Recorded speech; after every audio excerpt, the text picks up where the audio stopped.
What I'm about to tell you is something that has no explanation. It's the strangest thing that has ever happened to me or anyone I personally know. I work late hours at a dive bar about 30 minutes from my house. It's not really by choice, it's just how things are when you live out in a more rural area. There are not a ton of jobs close to home, so you take what you can get. The bar itself isn't anything special, but it's steady work and most nights are pretty uneventful. The night this all happened was no different. My shift had gone by without much happening, and after closing everything up, I got in my car and started the drive home. Most of the way back is nothing but a series of winding back roads. Hardly any traffic, barely any lights, barely any cars, barely anything, honestly.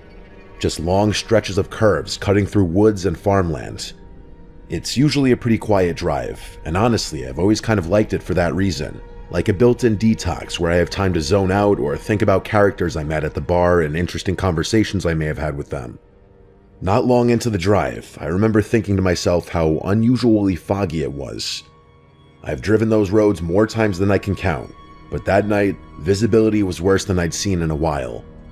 I actually had to ease off the gas and take it slower because I could barely see more than a few car lengths ahead. Even flipping on my brights didn't help. It just made the fog glow and reflect back at me, almost like I was driving into a wall of white. It started pissing me off because I knew it would only add time to my trip, and I was exhausted. I was about halfway home when I noticed it. Through the fog, maybe a little off to the right side of the road, there was this faint yellow blinking light. At first, I figured it was just some kind of roadside marker or maybe a reflector, but as I kept driving, it didn't really get any closer or farther away. It just stayed there, blinking at a steady rhythm, like it was moving right along with me, keeping pace from somewhere deeper in the fog. The whole thing felt a little off.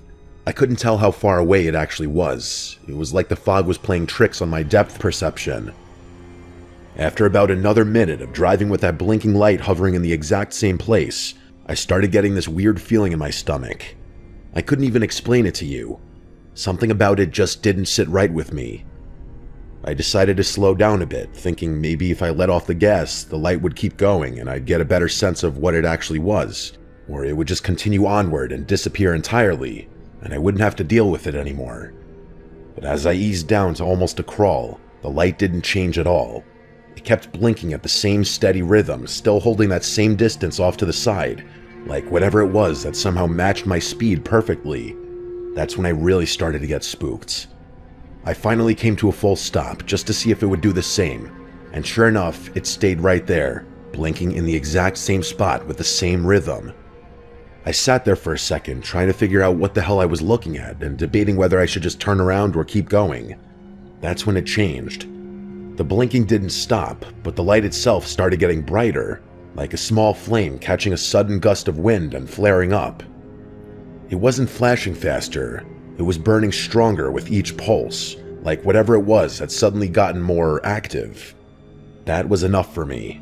I wasn't about to sit there and wait for whatever that was to get any closer or weirder. I reached down to shift into reverse so I could back up and turn around, but I realized the engine wasn't running. I swear to God, it was dead silent. I had no idea how that was even possible. The only way to kill the engine would have been touching the key, but I distinctly remember never doing that. Why the hell would I do that? At that point, my hands were shaking, and my hands never shake. I pour drinks all day, my hands can't shake. As I was desperately trying to start the car, I couldn't help but think that this thing outside my car had something to do with my engine, which of course wouldn't start. I tried the ignition again and again. The engine was completely dead. Meanwhile, that blinking yellow light kept burning brighter and brighter and brighter, almost like it was feeding off something. My pulse was racing at that point. I had no idea what the hell was going on, and there was no one around for miles. Not knowing what else to do, I reached for my phone, figuring maybe I could at least get some video of it or call for help. But as soon as I tapped the screen, nothing happened. Completely black, my phone had died. I knew for a fact I still had at least 20%. I had literally checked it back at the bar before I closed up, but now it was as dead as the engine. Before I could do anything else, the light suddenly flared to a blinding brightness, like an exploding star. I physically couldn't keep my eyes open. That's how bright it was. I threw my arms up in front of me and kept my eyes shut for 10 seconds at least, feeling the blaze of what was now a gigantic light bulb. And then, just like that, it was gone, like it had never been there in the first place. The fog was still thick, but there was nothing out there anymore. My heart was still pounding, but I instinctively reached for the ignition one more time, and this time, the engine turned over like normal. I didn't waste another second. I drove the rest of the way home with my eyes glued to the road, as if looking away for even a second would bring that awful light back, but nothing else happened that night. Nothing ever happened again, actually. I've told this story to just about everyone I know, my family, friends, even a couple regulars at the bar, but no one's had an explanation that sits right with me. And trust me, I've heard every theory you could think of.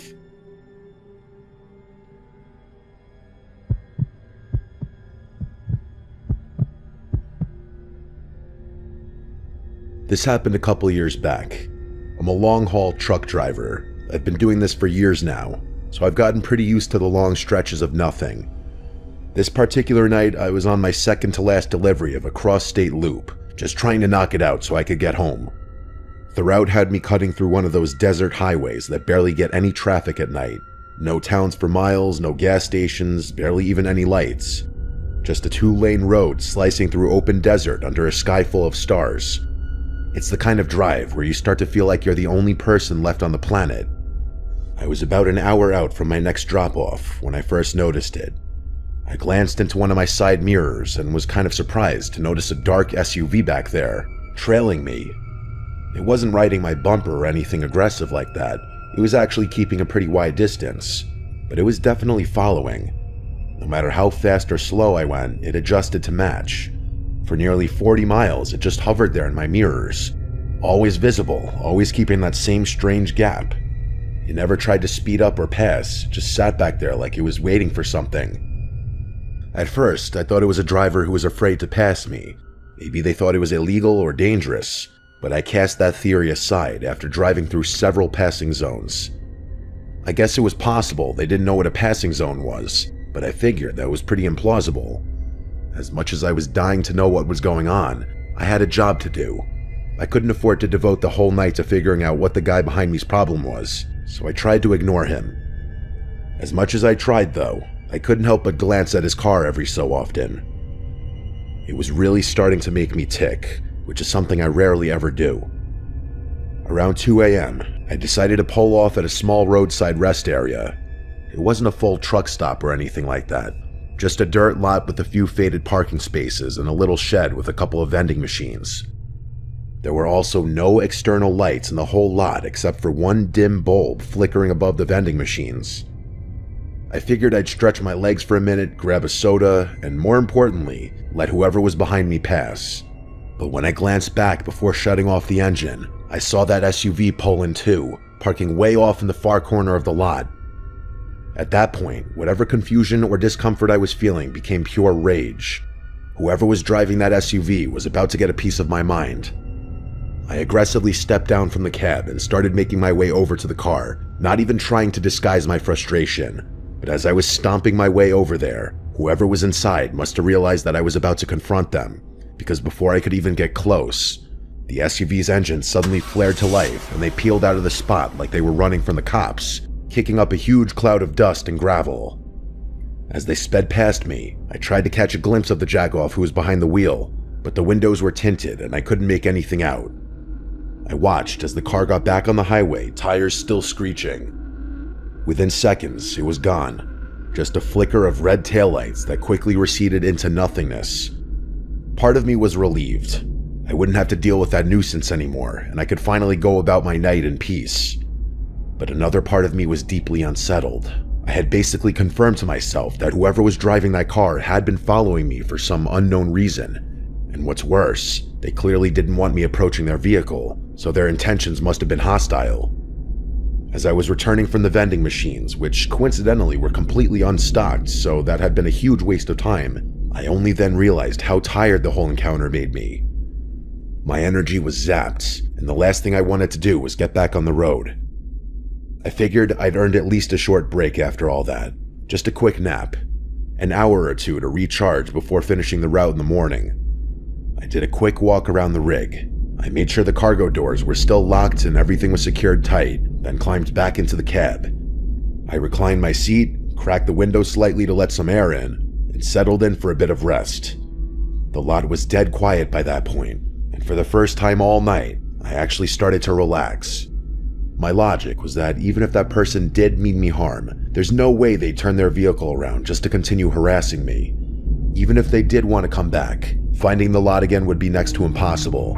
They'd have to search blindly in the middle of a pitch-black desert. The combination of my exhaustion and newfound comfort made falling asleep really easy. If I had to guess, I'd say I fell asleep that night in a matter of minutes. I should probably mention that I'm a really light sleeper. Like, really light. You kind of have to be in this line of work. Sleeping in sketchy roadside places so often builds a third eye, so to speak. If someone's messing with your rig while you're asleep, your entire livelihood could be at risk. Not to mention your life. So yeah, the ability to wake up to even faint sounds could be the difference between job and no job, life and death. Maybe an hour after falling asleep, you guessed it, I was woken up by the faintest little noise, a light crunching sound like footsteps pressing into the loose gravel. Even though I was still groggy, I had enough sense to keep quiet. I cracked the corner of one of my window blinds to take a look outside, and sure enough, there were two figures standing near the rear wheels of my trailer. They were crouched down low, inspecting the lower latch mechanisms like they were trying to figure out how to open them without making too much noise. They were keeping pretty quiet, but I noticed one of them had a small flashlight, using it to signal back and forth to the other. I couldn't make out any faces, but it was clear as day what they were doing. I didn't have any weapon on me. I usually don't, but if it came down to it, I was fully prepared to defend my rig and load. That's my life. As I watched, one of the guys reached into a small bag and pulled out what looked like a pair of bolt cutters. That was it. Without even thinking, I slammed my palm down on the horn, sending the truck's air horn blaring. Their reaction was instant. Both men jumped like they'd been hit with a lightning bolt, and they scrambled back towards the roadside brush. Not even 10 seconds later, I saw headlights appear out of nowhere. It was that same SUV from earlier, this time roaring back into view with its lights still off, before whipping around and disappearing into the night again. I never even had time to step out of my cab before the whole thing was over. After things calmed down a bit, I called the police. Honestly, I was mostly just calling to report the incident and get it on record, but they insisted I stay put until a unit could get there to check things out. It took a while, but eventually 2 officers showed up and helped me inspect the truck. Sure enough, there were fresh pry marks along one of the lower lock arms on the back of my trailer, right where those guys had been messing around. Fortunately, they hadn't gotten it open. The officers told me they'd seen this kind of thing before. Cargo thieves. Apparently it's a lot more common along that corridor than most people realize. They figured the SUV had been following me for a while, waiting for the right time to strike. This remains the most unsettling thing that has ever happened to me.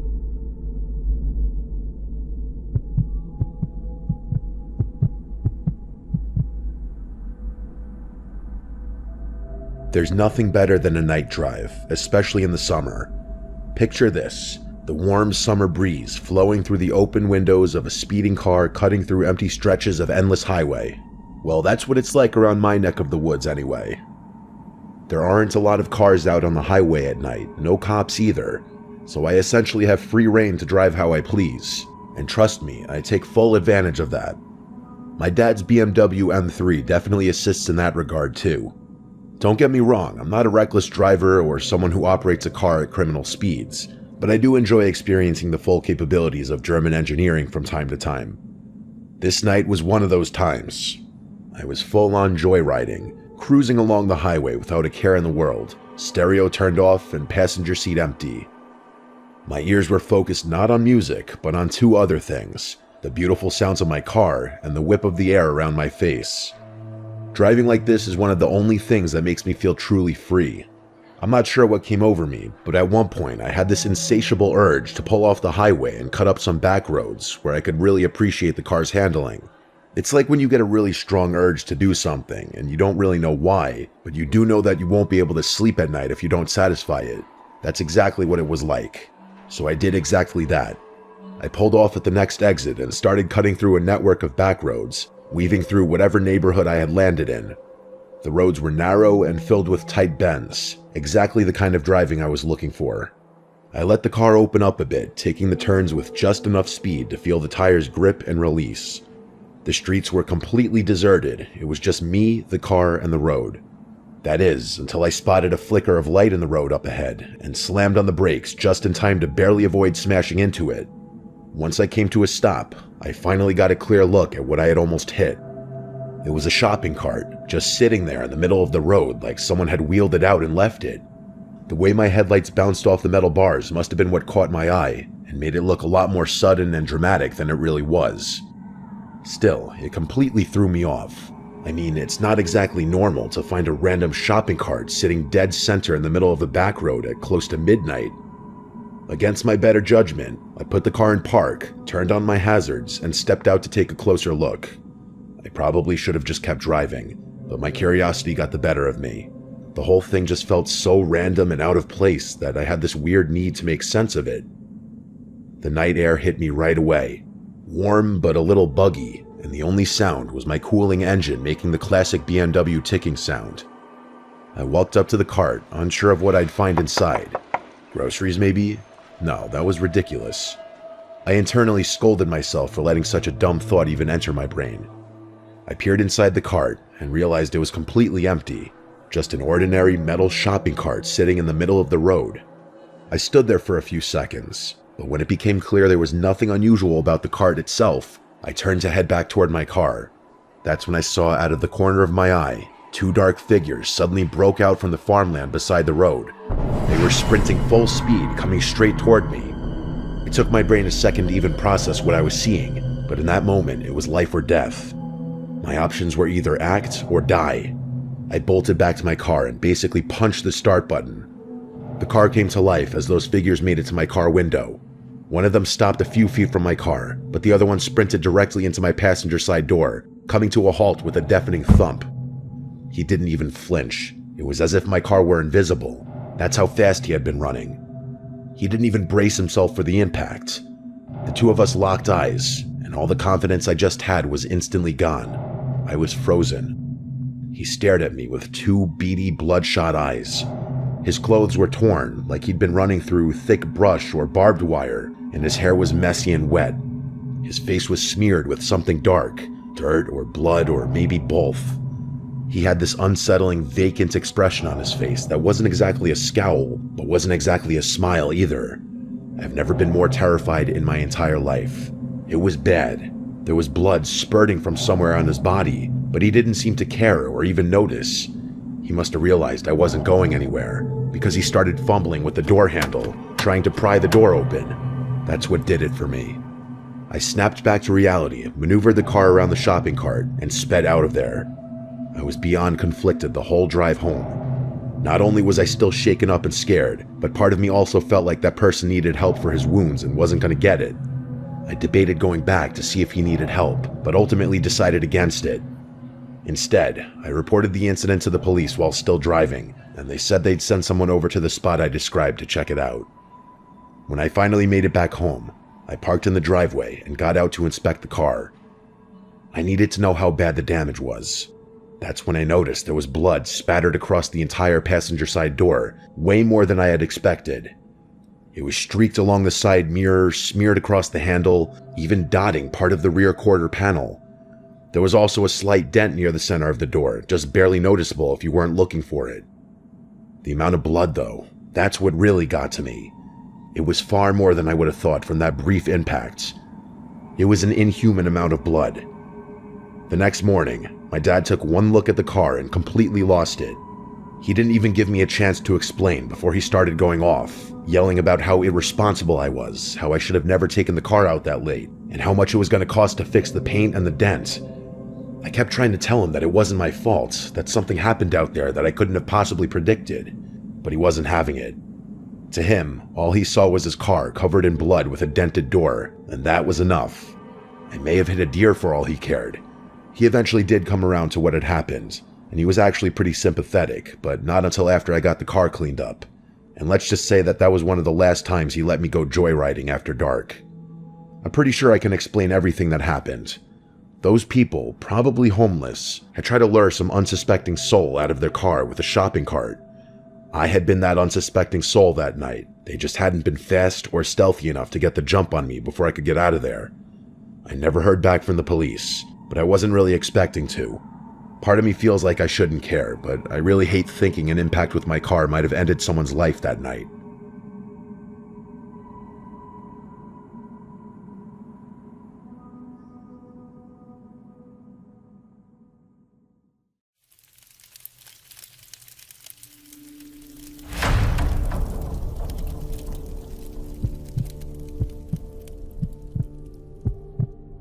My name is Chris.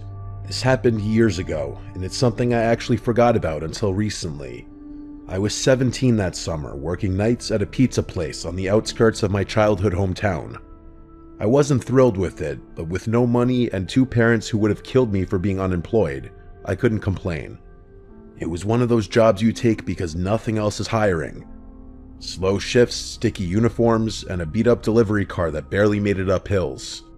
At least I didn't have to drive my own car. That would have sucked. Oh yeah, not that this is super relevant, but I do want to mention that the pizza was god-awful, like genuinely terrible. I couldn't understand, actually I still don't understand, why anyone in their right mind would order from that spot. If not for the technology and relatively nice atmosphere it provided, I honest to God don't think we ever would have gotten a single order. That place is definitely the thing I missed the least about my childhood hometown. And that's saying something. The one saving grace about working there was that because the pizza was so bad, or because the place itself was so far away from our downtown, or maybe a combination of the two, people rarely ordered from us, so most nights were dead quiet. I'm not going to bore you with the mundane details about how my nights typically unfolded. It was a pizza place. I'm sure you could fill in the blanks yourself. One night, I was restocking the fridge with drinks when the tablet buzzed with an online order. Large sausage and olive pizza. I remember that distinctly because we never got olives.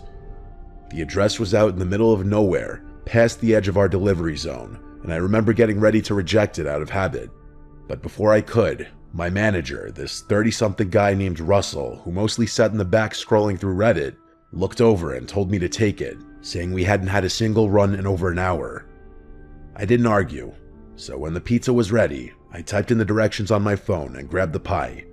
At least it would kill 30 or 40 minutes. As I was about to leave the store and walk to the car, I looked a little more carefully at the delivery instructions Russell had printed and stapled to the box, which I hadn't paid attention to until then. They said, and I remember this word for word, park on the street behind the house, walk through the backyard, knock on the back door only. That caught my attention a bit, but my 17-year-old brain thought of several rational reasons why someone might not want me to use the front door. Maybe they didn't want to wake an old person or a young child in the house. Maybe the front door of their house was being renovated. Maybe they wanted to hide the delivery from a parent or spouse. It really could have been any number of things. Plus, all I could think about was how slow the night was and how much longer it was going to feel if I sat around folding boxes. So I just decided to do my job. But the second I stepped outside, I started having second thoughts. It was one of those summer nights that felt like walking through soup, hot, humid, and completely still, like even the air was stuck in some kind of invisible jelly. I don't know if this will make sense, but there's the stale, sour smell you get when it's really humid and still out, sort of like old plastic and sun-baked dirt. That's what it smelled like out there. I hate that smell more than anything, but it was unavoidable.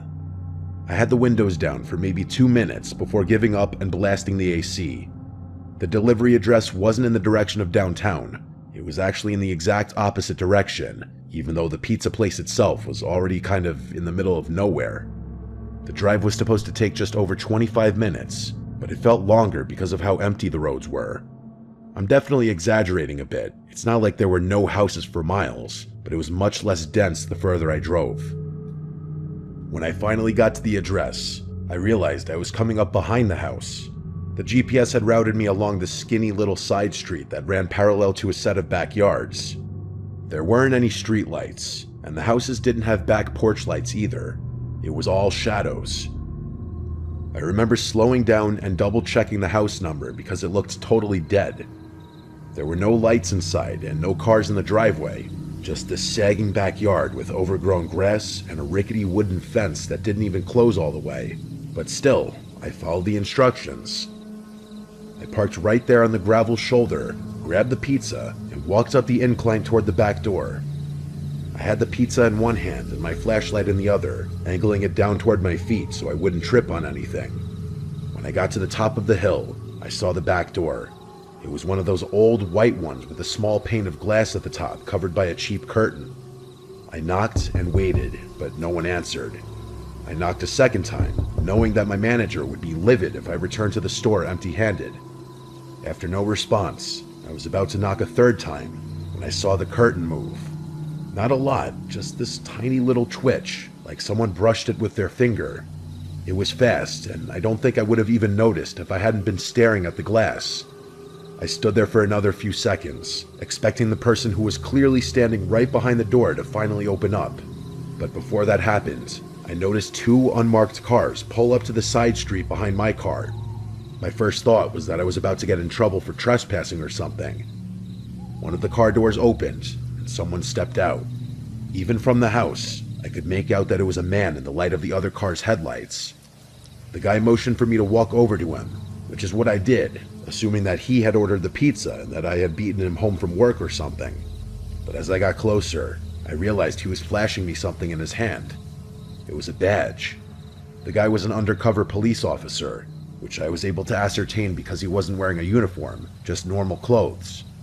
As soon as I got within a certain distance of him, he told me to head back to my car and wait there. That was it. That's all he said. So I did. I backed away slowly, climbed into the delivery car, and sat there watching.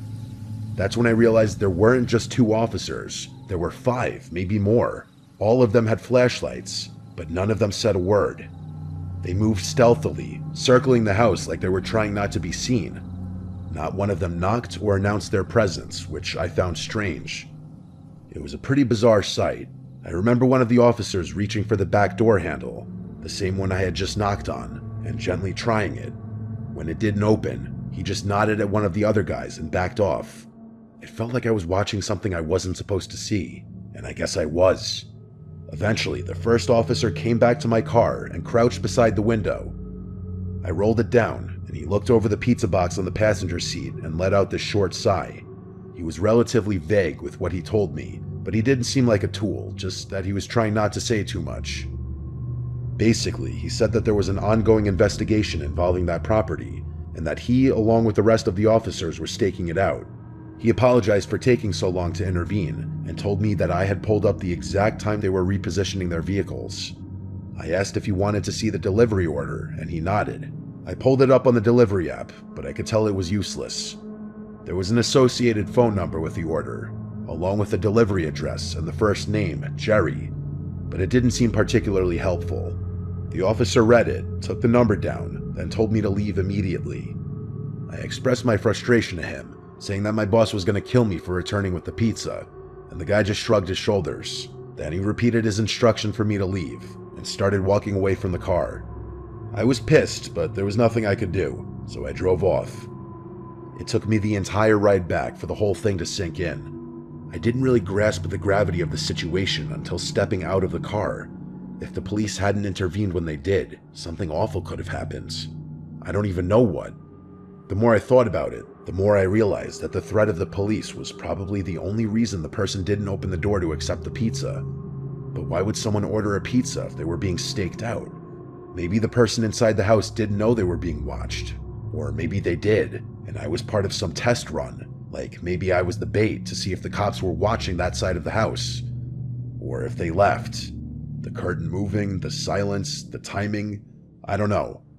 What I do know is that I will never get an explanation for what happened, and thinking back to this incident is mostly a waste of time. I probably would have forgotten all about this if one of my high school friends hadn't brought it up the other week. I didn't even remember it at first. It's probably best I forget about it again, but I figured I'd share it here before that happens.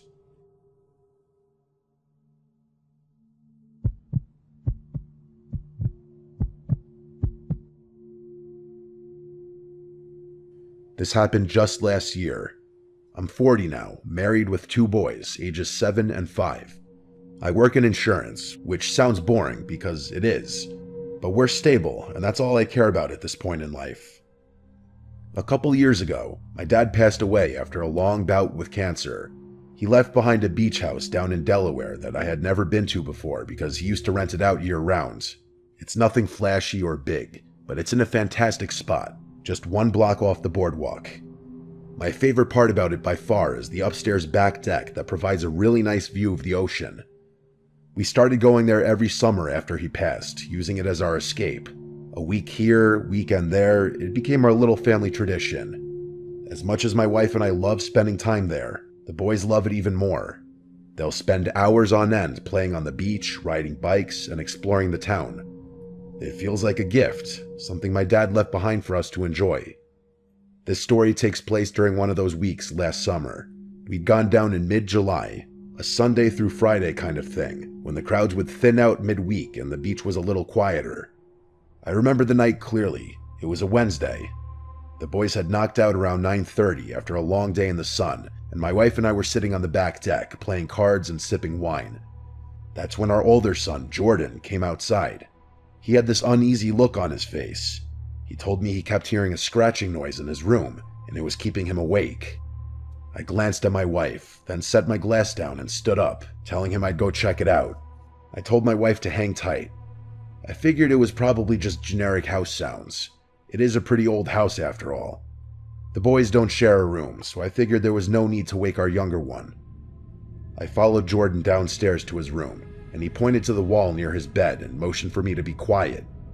We both stood there for a while, and I didn't hear anything at first, but I didn't want him to think I didn't believe him, so I stood there a little while longer.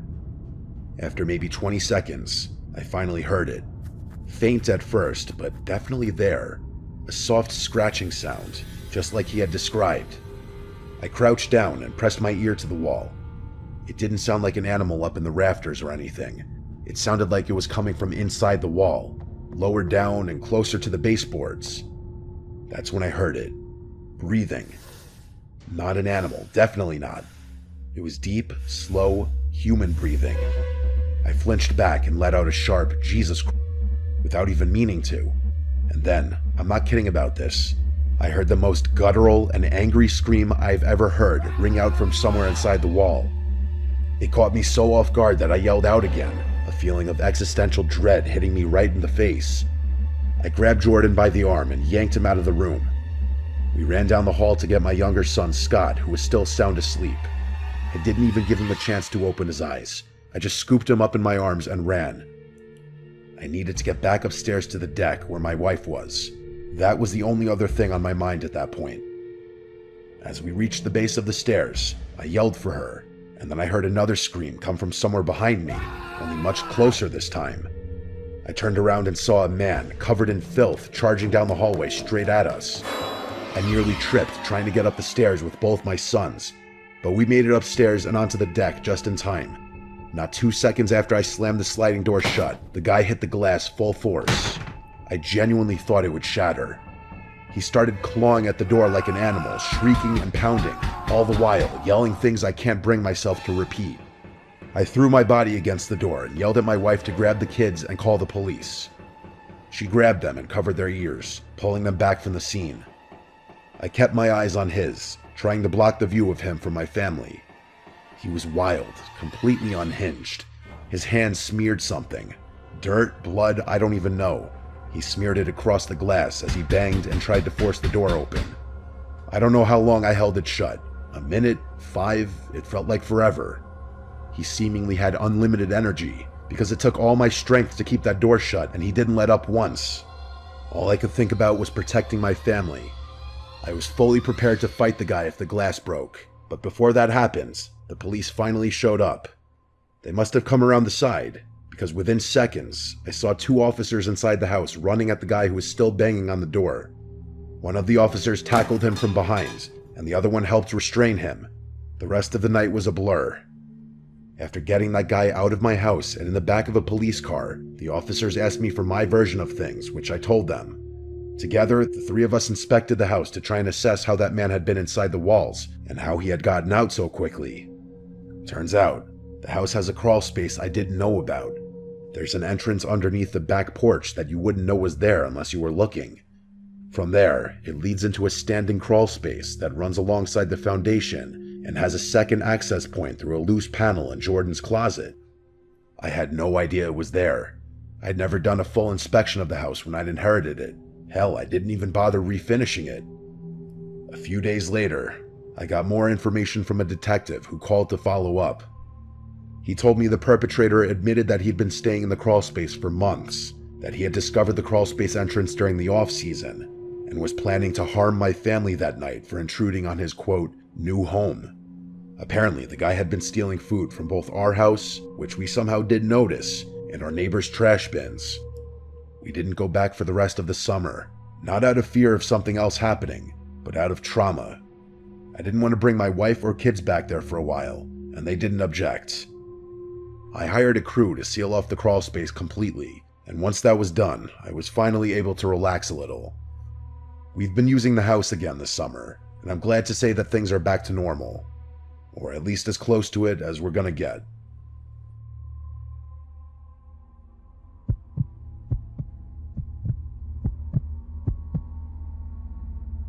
I grew up in a kind of rural area where you could ride your bike for miles without seeing another person. Like a lot of people, my favorite season was always summer. It still is actually, but it's been a while since I lived out in the country, so summer's lost a little bit of its charm. A lot of what made summer so special to me is tied to life in the middle of nowhere. There was something about the warmth, quiet, and emptiness I loved, something I could never find in the city. It's hard to explain, but I just felt so isolated, but in a good way. Like I had my own little corner of the earth, all to myself. Like I could disappear for hours and no one would know. Summer nights were always the best. The darkness added to the feeling of privacy and freedom that the little girl I used to be craved. I was 16 at the time. I had a friend back then named Taylor. She was a little more reckless than me, always pushing the limits in small ways. One random night in July, we decided to go stargazing. Just us, 2 bikes, and a bottle of wine. It wasn't the first time we had done something like this. Actually, it's something we did quite often. That is, until what I'm about to tell you happens. Come to think of it, this was probably one of the last times we went stargazing together. We didn't have a specific plan, just a direction. We wanted to go somewhere new, since the old spots were getting a little repetitive. Taylor said she knew a good spot past the edge of town, some abandoned stretch of farmland where nobody ever would bother us. It was sometime around 10 o'clock when we left. I'm not sure how long we biked, maybe 20 minutes, maybe 30, but we didn't stop until we were past anything even remotely civilized. At some point, Taylor just stopped her bike abruptly and told me we were here. I wasn't really sure what here meant, since there were no descriptive landmarks around, but it still felt perfect. Wide open field, no buildings, no fences, no cows, just a huge patch of grass and the endless starry sky. We spread out a blanket and popped the cork with the little opener Taylor had somehow remembered to bring. It was some cheap red wine that didn't taste all that good, but it did the job. We laid there for a while, passing the bottle back and forth, pointing out the few constellations we remembered by name. Our goal on nights like this was always the same: try and spot a shooting star. At one point, Taylor asked me if I thought we'd actually see one, and I told her probably not, but to keep looking anyway. They're not as uncommon out in the country where you can see so many stars, but you still have to pay attention. Shooting star or not though, we were having a great night. The wine was definitely doing its job, and I started feeling myself slipping into drunkenness. It was the kind of night that made you feel like time didn't exist, kind of like what I was talking about earlier. This isn't super relevant to the story, but it's one of the few things I remember about the night, so I'm going to quickly tell you anyway. There was a very brief moment that felt like a blip in the rhythm of the night. We were leaning back, and Taylor looked at me in this way that made me wonder if she wanted something more than friendship. Growing up, I always had that suspicion about her, but it was never motivated by anything more than curiosity. But that night, it felt a little stronger than I could recall it ever being. I didn't ask, didn't say anything. That kind of thing just wasn't talked about openly where we grew up. And besides, maybe I was just tipsy and reading too into things. Either way, it passed. We laughed about something dumb she said, and then looked up just in time to catch a shooting star streak across the sky. If anyone has ever seen a shooting star, they know the uncontrollable reaction it elicits. Like, you just can't help but laugh or shout something out into the night. The two of us giggled, and Taylor told me to make a wish. I don't remember what it was, probably something silly. We leaned back and talked for a few more minutes, our moods a little uplifted from seeing the shooting star. I closed my eyes for a moment, not to fall asleep, just to feel the breeze on my face for a second and settle further into the stillness. I swear on my life, my eyes were not closed for more than 5 seconds. But when I opened them, Taylor was gone. Like, gone. Not just off to pee or fiddling with her phone. She was actually gone, which I could tell from the fact that both she and her bike were nowhere in sight, even though mine was still sitting right next to the blanket. I sat up fast, thinking maybe she was messing with me, but even after turning a full 360, I couldn't see her. In that moment, I felt this unexplainable feeling of fear wash over me. The empty field I was sitting in suddenly felt suffocating, and the gentle charm of the night was replaced by panic. The stars looked dimmer, that's the part I can't forget. The sky was still there, but it felt off, like someone had turned the brightness down or smeared something over it, and the air felt colder too.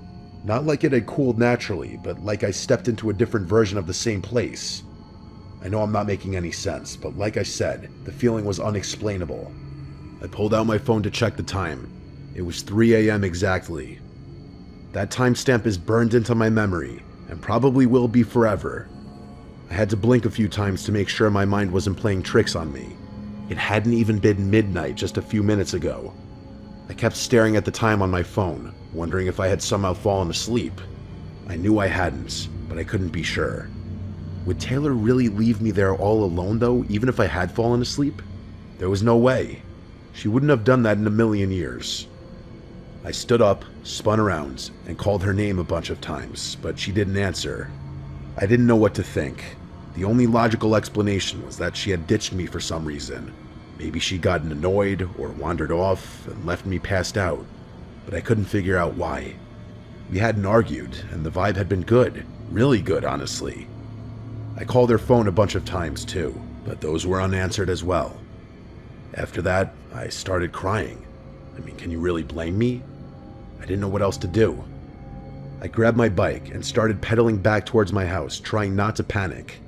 That ride felt like it took forever. It was probably the scariest I'd ever felt on a bike. I didn't stop until I made it back to my driveway, completely out of breath and still not understanding what had just happened. I went to sleep immediately. The next day, I texted Taylor first thing in the morning, expecting an apology or at least an explanation, but instead, she demanded one from me. She asked me word for word, "Where the hell did you go last night?" I told her what I remembered, how I'd woken up alone at 3 a.m. and assumed she'd left me, but then she hit me with the thing that made me send the story in. She said she was the one who had woken up alone at 3 a.m., and I was the one who was gone. She waited for me for over an hour, then biked home angry and confused, assuming I'd gotten annoyed and left her there. According to her, I just vanished, and I was just as convinced the same thing happened in reverse. We went in circles for a bit, trying to piece it together, but nothing added up. Neither of us had memory gaps beyond that moment. Neither of us had texts or calls or anything that could help reconstruct what actually happened. Even though both of us swore remembering calling each other after waking up, none of those missed calls were in either of our phone logs. Eventually, we dropped it. Or at least, we stopped talking about it. But I think both of us were far more terrified than we wanted to admit. I know I was. For months, I'd find myself lying in bed, looking out my window at the stars and remembering that night. Taylor and I didn't stargaze much after that night. Maybe once or twice. In a sense, things did go back to normal. We continued living our lives, and that was that. But even now, I still have no explanation for anything that happened that night. I wouldn't call myself superstitious or a believer in the paranormal, but everyone I tell this story to immediately attribute it to something unnatural. And maybe they're right, but I really don't like thinking about that. I do consider the possibility that she simply lied to me. Either way, I get a really unsettled feeling, like something happened to us that night that I'll potentially never figure out for as long as I live. I haven't heard from Taylor for years, but I'd bet my life on the fact that she too still wonders from time to time about what happened to us that summer night in the field.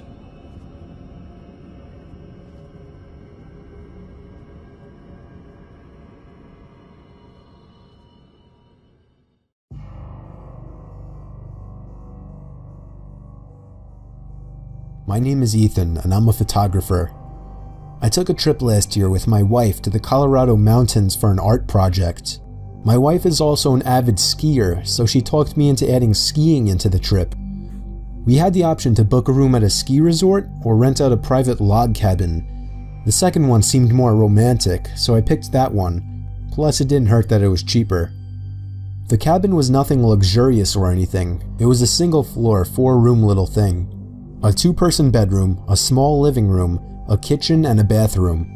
It may have been small, but the actual idea of being secluded in a warm log cabin during a blizzard was amazing. However, the storm was interfering with the cable signal, so we didn't have much to do this one particular evening. It was just starting to get dark out at this point, but there was still a decent amount of light outside, so I thought it would be perfect for getting a few shots and videos in the blizzard for backgrounds and wallpapers. I told my wife I'd be back within 10 minutes and slipped on my boots and coat. The moment I stepped outside and shut the door, I noticed footsteps leading up to the door in the snow that had blown under the wooden awning. I could see the prints doubled, as whoever left them there turned and went the opposite direction. I was freaked the fuck out, but I wasn't about to go inside and scare my wife. I decided to give in to my curiosity and followed the prints to the right side of the cabin. Right away, I noticed that they led to the bedroom window. My heart froze in fear when I saw this.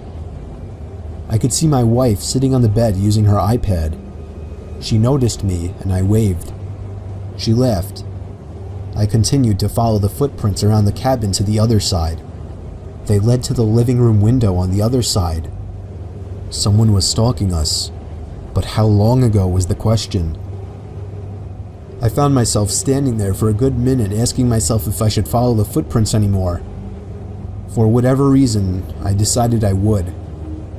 They were now leading away from the cabin.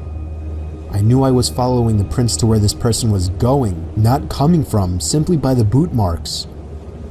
I followed the prints away from the opening and into the trees. That was where I saw him. A man wearing a black coat facing a tree, slouched down looking at the ground. He was still as a statue, and I could see the snow piling up on his hood and shoulders. I froze in my tracks, trying not to make a sound. I would have thought to ask him if he needed help otherwise, but this guy was just standing there not doing anything, like some kind of deranged freak. I started to gradually move backwards without even turning around, making sure this man didn't turn around or notice me.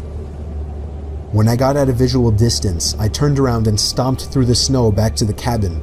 When I slammed the door shut, my wife came over to see what was wrong. I saw worry in her eyes. I guess she saw the worry in mine. She knew I saw something, and after a few minutes of harassment, I finally told her what I saw.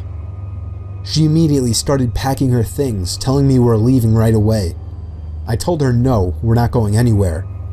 I would not get a refund for leaving early, and I wasn't about to up and leave just because some weird guy was walking around outside. She made a point of locking both locks on the door and making sure all of the windows were sealed shut. For the rest of the night, we read stuff on our iPads. I reviewed the pictures and videos I had taken so far. We turned out the lights early as there wasn't much else to do. What if he's still out there? I remember my wife asking me. There's no way he's still out there, I then assured her. Listening to the wind blowing outside, along with the small flakes of snow hitting the windows, was strangely relaxing, and I knew I'd be able to fall asleep quickly. Except if it wasn't for the knock at the bedroom window. We were both still awake, and we both knew it was a knock from a person. I ushered my wife out of bed and out into the living room without turning on any lights. There was nothing to use as a weapon whatsoever. Our only option was to run before something might happen. I told my wife we'd have to forget our luggage and make a dash for the Jeep. We slipped on our boots and coats in the dark in a matter of seconds, and when we heard a knock at the living room window from the opposite side of our car, we took that opportunity to run. I pressed the unlock button, so grateful I chose to have remote locks on my Wrangler, and we hopped in. The car started with ease, and as soon as the headlights flashed on, the man was standing facing the log cabin on our side now. Not a window, just facing the wall of the cabin in the same position I had seen him in earlier, as if he were hiding his face. We drove to the nearby ski resort without much trouble in the Jeep. We stayed there for the night and went back the next day to the log cabin to collect our things we left behind. He wasn't there.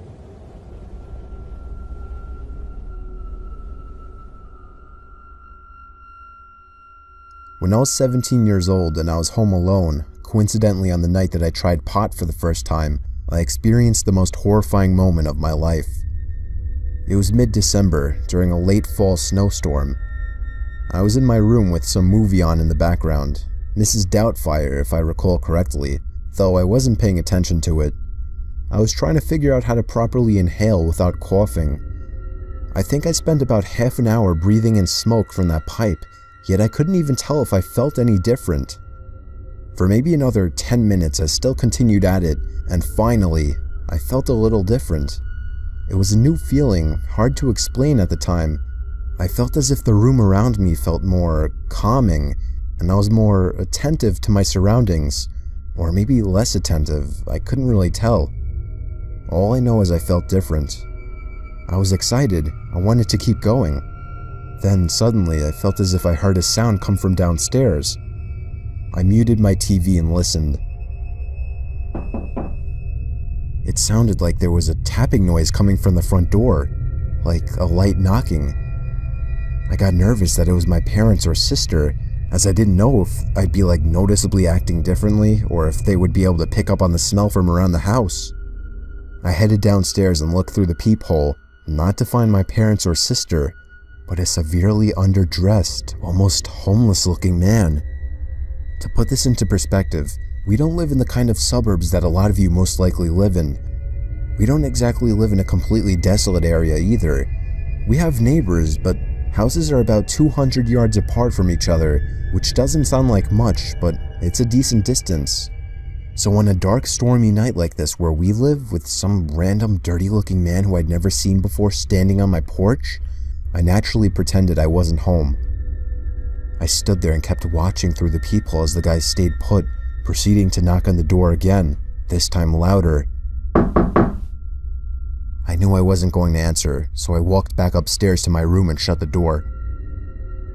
In a sense, I felt bad, but I would never let a stranger into my house, and I couldn't imagine what else he could have wanted other than to be let in.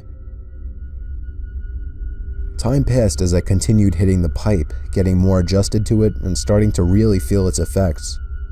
I felt like my mind was wandering, forgetting I was even laying in my bed, or even in my bedroom for that matter, when there was a loud thud at my window. I jumped up quicker than a mousetrap when I heard it. It sounded like a rock had hit my window. I shut off the TV now, the only source of light in the bedroom. Now it was pitch black. It took me a while to connect this with the man who was at the stoop. He was out there, I was in here. There's nothing he could do to me, I somehow assured myself. However, being high only made me more paranoid and afraid of every little noise. In fact, I seemed to be more alert to every sound, even the small little house noises like random cracks in the walls. Nothing happened after a few minutes, and being in the pitch black darkness kind of tired me out. That, and apparently I just learned that pot puts you to sleep more effectively than sleeping pills. I awoke sometime later, thinking it must have been 3 in the morning, but I looked at the clock and it said it was only 1:45. I had only been asleep for 20 minutes. I sat up thinking I heard something from down in the den. I rubbed my eyes and then remembered the man. My heart started racing again. I was about to get up when I realized something. Across the room, there was something beyond my half-open door. I leaned in and squinted my eyes. There was somebody peering into the room at me from behind the door. I let out the most horrified and gut-wrenching scream possible as the person then emerged from the door and started walking over to my bed in the dark. I just need a warm place to stay. I had no choice but to shove him to the floor when he made it to my bed.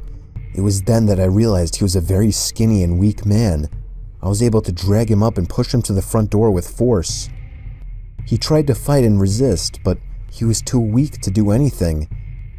He was crazy. I could see it in his eyes. I shoved him outside and locked the door, and then called the cops. I stayed downstairs where he had broken the glass to get inside, just to make sure he couldn't get back in. When the cops arrived, they found him sitting in my front bushes curled up in a ball. They took him to the station, and he was no longer my problem. So do I feel bad about this today? I guess I do a little. He was undoubtedly crazy, but I don't know how dangerous he was. It was still either way the scariest experience of my life.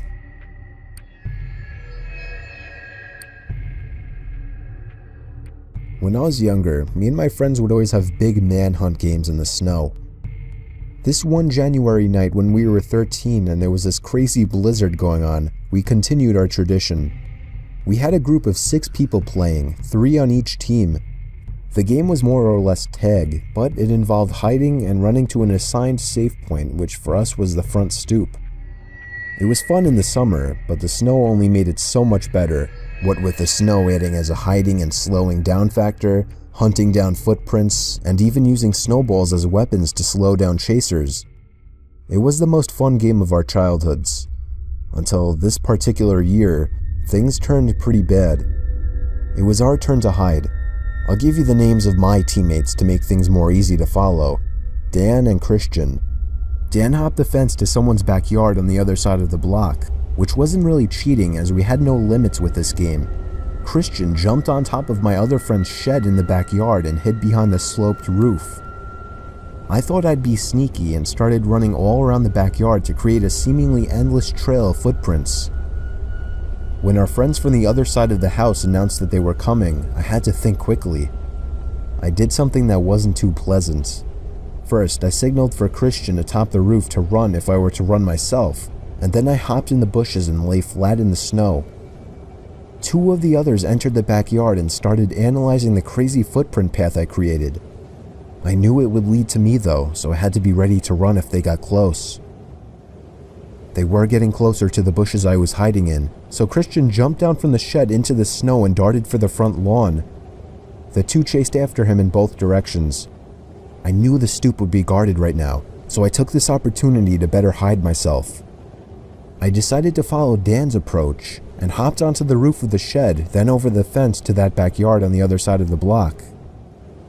I didn't see Dan anywhere though. I looked for his footprints, but quickly found some other kind of tracks in the snow. By the fence were a few boot marks from where Dan must have landed, but then quickly the marks turned to a steady trail of something being pushed or dragged through the snow. I followed the trail to the back door of the pitch black house, and then it stopped. I quickly put 2 and 2 together, and my heart sank. I turned and headed back for the fence to hop over and call for my friend's parents, but about halfway across the yard, I heard the sliding door to the house open, and someone wearing a black coat with a hood covering their face emerged and started stomping over to me. I screamed like a girl as I pulled myself up over the fence, just barely making it before he could grab my legs. All my friends came running into the backyard. Then shortly after, my friend's parents came out the back door. I told them what happened, and the mom phoned the police, while the dad stormed to the other side of the block with a gun and knocked on the door. There was no answer, so he let himself in as we watched. The door was unlocked. He had us wait outside, and within a few minutes, came out with Dan in his arms. He was knocked out.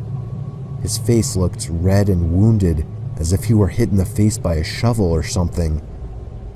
There was no car in the driveway, indicating the guy left when I escaped his yard. He never returned to his house, and I'm pretty sure he's still wanted by police to this day. It just goes to show, anybody out there, even your next door neighbor, may be a predator, just waiting for an opportunity to strike.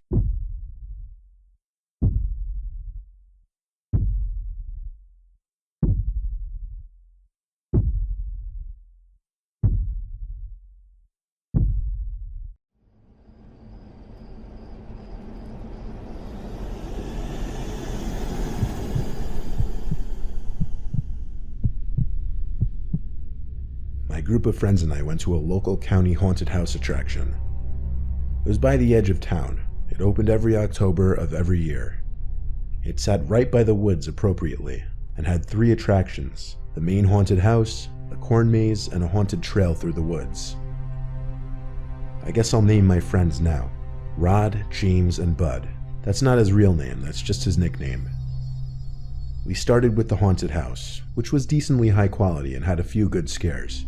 Then we made our way to the corn maze. It started out kind of slow, just a lot of turns through the corn we'd have to make. But then the scary antics began. A guy dressed as a freaky scarecrow man emerged from the corn and screamed at us, causing us to scream as well. He started to chase after us and we ran.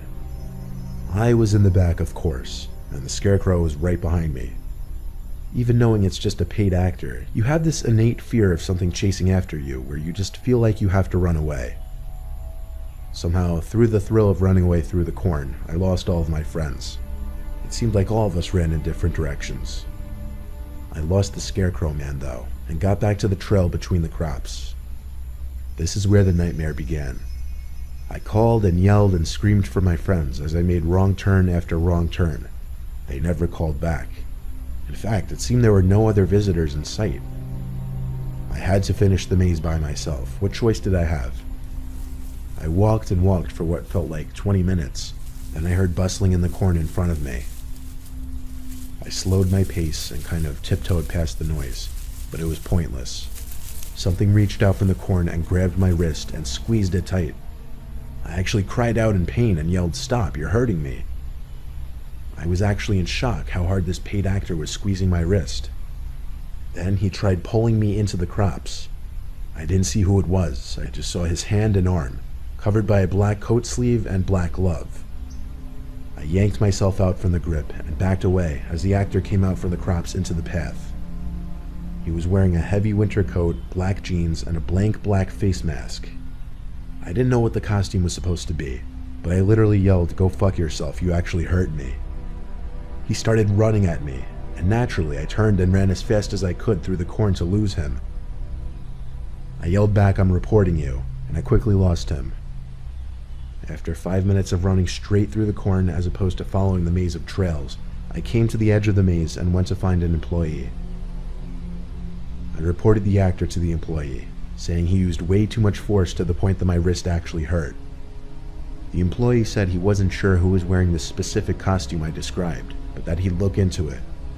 I thanked him, and then I looked at my phone. I had a missed call from James. I called him back to ask where the 3 of them were. He said they tried finding me, then they gave up and went to the haunted trail in the woods. I said I'd meet them and hung up. I walked over to the start of the trail, where they had the Halloween ambiance blasting through a bunch of speakers placed throughout. I stepped into the woods, feeling like I was the only one around besides my friends. I tried playing catch-up to my friends, when I stopped in my tracks after spotting him again, blocking the path. It was the guy in the coat and black mask. He didn't even give me time to react or say something. Right away, he started legit charging full speed at me. I turned right and ran into the woods, expecting to lose him easier. This time I called back, "I'm calling the police." I wasn't actually, but I thought that might get this guy to just leave me alone. I ran deeper into the woods until I didn't hear him chasing me anymore. Then I sat down on the root of a tree to catch my breath. I had time to think, and one of my thoughts was, did that guy really follow me from the corn maze to here? Then I heard footsteps approaching, and of course, at that exact moment, my iPhone started ringing. I silenced my phone, but now the footsteps had stopped. I pushed myself up off the root quietly and leaned to the side to get a view past the tree. It looked clear. I started to run back towards the path of the attraction, and immediately spotted him to my right. I said to myself, fuck it. I stopped and told him I'm suing the place because of him. But he didn't stop running at me. He got to me and pushed me to the floor. I didn't expect it. I was once again in shock. I got back up as fast as I could before he could get on top of me and booked it. He chased me, but when I got back to the path towards the entrance of the attraction, he stopped and turned around.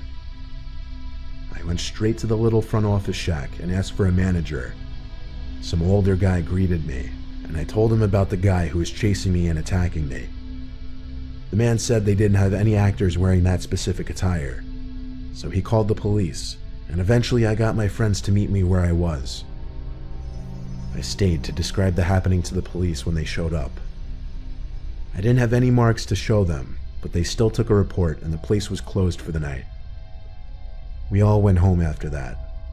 I haven't been to any haunted attractions ever since.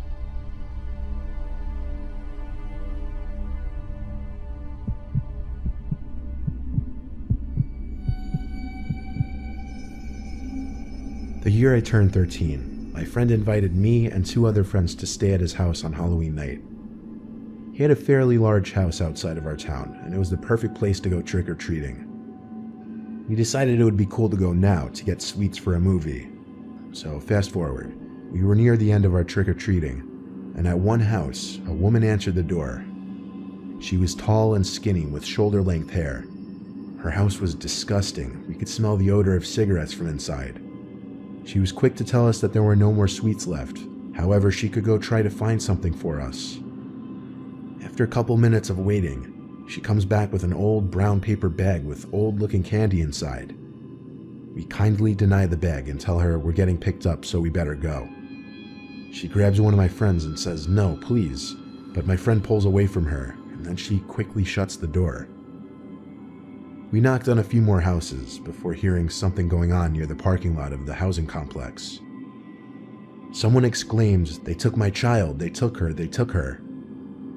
It was her, that woman, and that was my friend's parents' car that she was banging on. She was throwing herself at the car and hitting it with her fists. A couple of neighbors came out due to the commotion. They seemed to know who she was. They apologized to us and said it was a big misunderstanding. We quickly got into the car, and my friend's mom started driving us out. But we don't get far before the woman jumps in front of the car, claiming one of us was her child. The neighbors once again pulled her away. It was later that night, however, when things truly began. We stayed up late like any teenagers do at sleepovers, and we watched some scary movies. Out of nowhere, the light turned on in the hall. We could see it under the closed door of the bedroom. We assumed it was my friend's parents who were about to come in to tell us to get some sleep.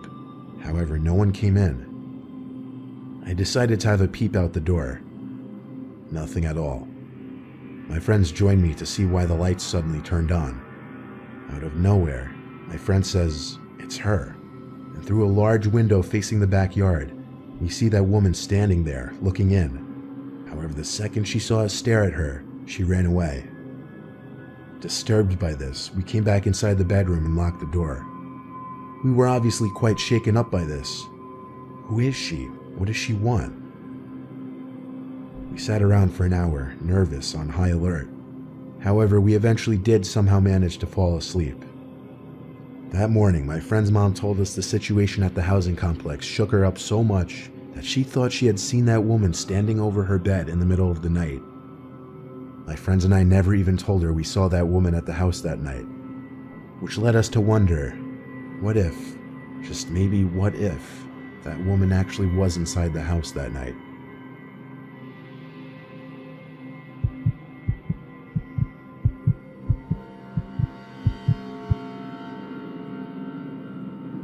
Last year, Halloween was on a Wednesday, and because of that, I was home alone.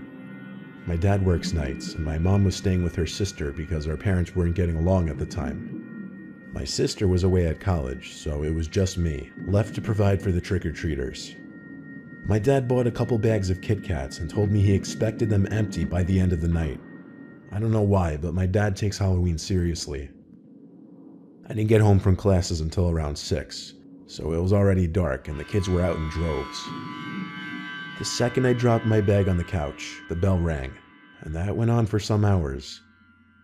I was getting homework done later on in the night when the trick-or-treaters had mostly gone home. It was sometime past 9 though, I remember that much, and the doorbell rang once more. It was the first time in over half an hour. I went to open the door with a near-empty bowl of Kit Kats expecting some kids, but instead it was just this lone guy, maybe 35 years old. He waved at me with a neutral expression on his face. I didn't open the storm door. I kind of just watched him, ready to shut the door on him. He stopped waving, then reached for the handle to the storm door and pulled it open. At that moment, I slammed the door shut in his face and locked it. I texted my family group chat that some old guy just tried opening the door. My dad joked that if he does it again, go outside and teach him a lesson. I decided that was it with opening the door for the night. I went back up to my room to finish my homework. Soon, I heard yelling coming from outside. I lost my patience and eventually got up to see what was going on. I slid open my window and looked down, and there was that man again down below, looking up at my window, shouting at me. He was mainly yelling that he needed help finding his son. I didn't believe him for a second. I texted my family again. My dad just said, "Ignore it, he'll go away." I left my room and shut off the light so that he'd go away. Then I went to the basement, which had no windows. I hung out down there to do my work, and all was quiet for a while. Then, flick, the power went out.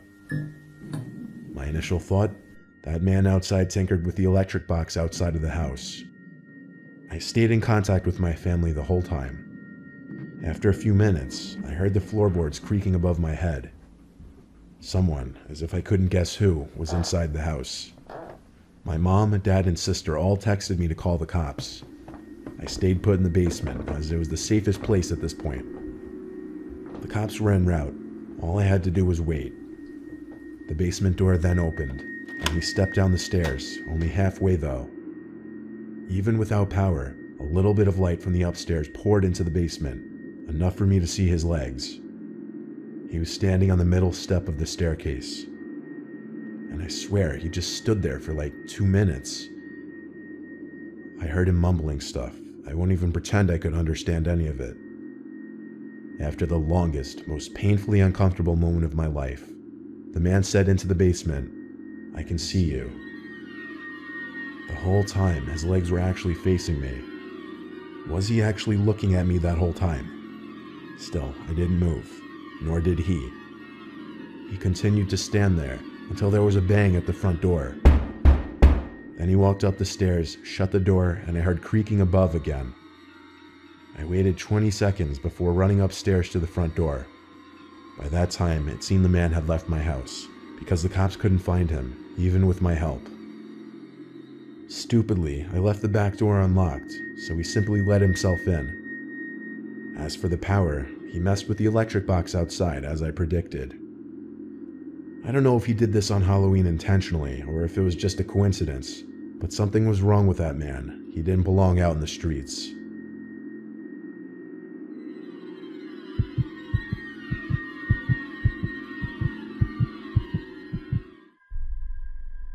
Halloween night. I don't know what year it was, but it was probably like 4 years ago, and it was a Saturday. I'll keep this short and to the point. My friend Tanner and I were set on doing something scary that night, and that ended up being a visit to the abandoned house way up the road from our campus. It was at the top of the hill, and some students referred to it as the Blair Witch House, simply because it sat all by itself on an enclosed property, and it had been abandoned for years. So, come 10 o'clock, Tanner drove us all the way up the road and parked his car in the dirt outside of the property. We walked up the hill to the house, and even just seeing the unlit house standing in the dark gave me goosebumps. We both came with backpacks full of tools like flashlights, knives just in case, and he even brought a crowbar. Surprisingly, he didn't need it though, because the front door was already cracked open. This is where the flashlights came in, because of course the inside was as dark as it gets. The house seemed to be scrapped for just about everything, because nothing was left except junk. Nothing very exciting. Then there was a thump from upstairs. Tanner and I looked at each other, and we agreed to go upstairs and check it out. He led the way up the stairs, which were extremely rickety. We got to the top, and there was a small hall with 3 doors. We passed the first room, which was a tiny bedroom with an old collapsed bed frame still in there. There was a second door on the left. This one led to an empty bathroom. There was one more door, this one on the right of the hall. We stepped inside. This bedroom was definitely the master bedroom. There was a bed frame sitting in the center of the room still. There was once carpet on this wood floor, which had apparently been ripped away over the years. We stepped fully inside the room, looking for what could have made the thumping sound. And then, bang. The door to the room slammed shut, and there was suddenly a white flash that filled the room. Then another. It seemed like camera flashes. Tanner screamed and opened the door back up to flee the room. I did the same. Neither of us looked for whoever was in there with us. In the moment, we were way too scared.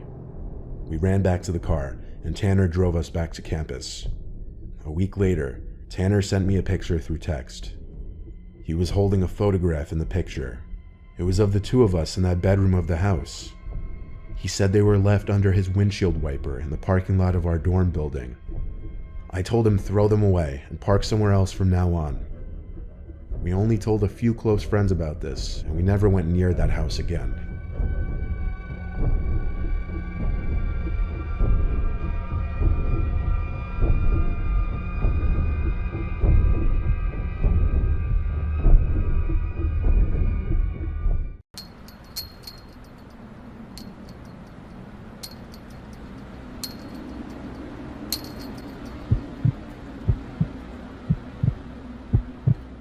I've gone back and forth about whether to share this, but I think I need to put it somewhere. This happened when I was a sophomore at school in the Northeast. I won't say which one, and I'm in Kappa. I'm an English major, and I've always taken my academics pretty seriously because I'm trying to get into law school after I graduate. That's relevant context for what I'm about to tell you. Last semester, I enrolled in this upper-level course on English Romanticism.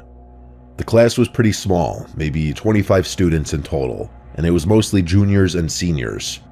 There was a professor who led the seminars, of course, but most of the actual teaching was done by the TA during discussion sections. His name was Romer, and yes, that was his real name. I still don't know if it was a first or last name situation, but that's what everyone called him. He was maybe late 20s, kind of lanky, and gave off this I'm in a band but not a good one type of energy. He was kind of just an oddball. Anyway, the class itself was fine.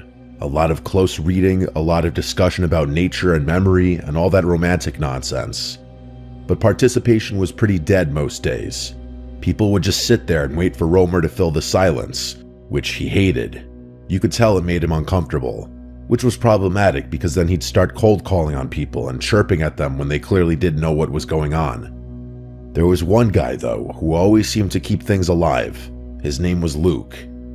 He was tall with brown hair, and the only other thing I knew about him was that he was in one of the better frats on campus. He had this way of making jokes at just the right moment, not to be annoying, but to break the tension when things got awkward, and he actually did the reading, which was rare. When he talked, it was clear he knew his stuff, so the humor felt earned. He wasn't trying to be the class clown, he just had a presence. I remember thinking he was smart but kind of goofy. Anyway, since I needed to participate for my GPA, I ended up being one of the only other people who talked regularly.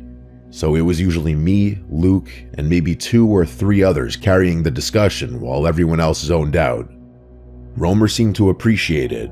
He'd nod along when I made a point, and sometimes he'd build on what I said in a way that felt validating. For my first essay, and I remember this vividly, I wrote about ambiguity in Wordsworth's Tintern Abbey. It wasn't groundbreaking, but I was proud of it. When I got it back, Romer had written these long, detailed comments in the margins, not just corrections, actual agreement with my ideas.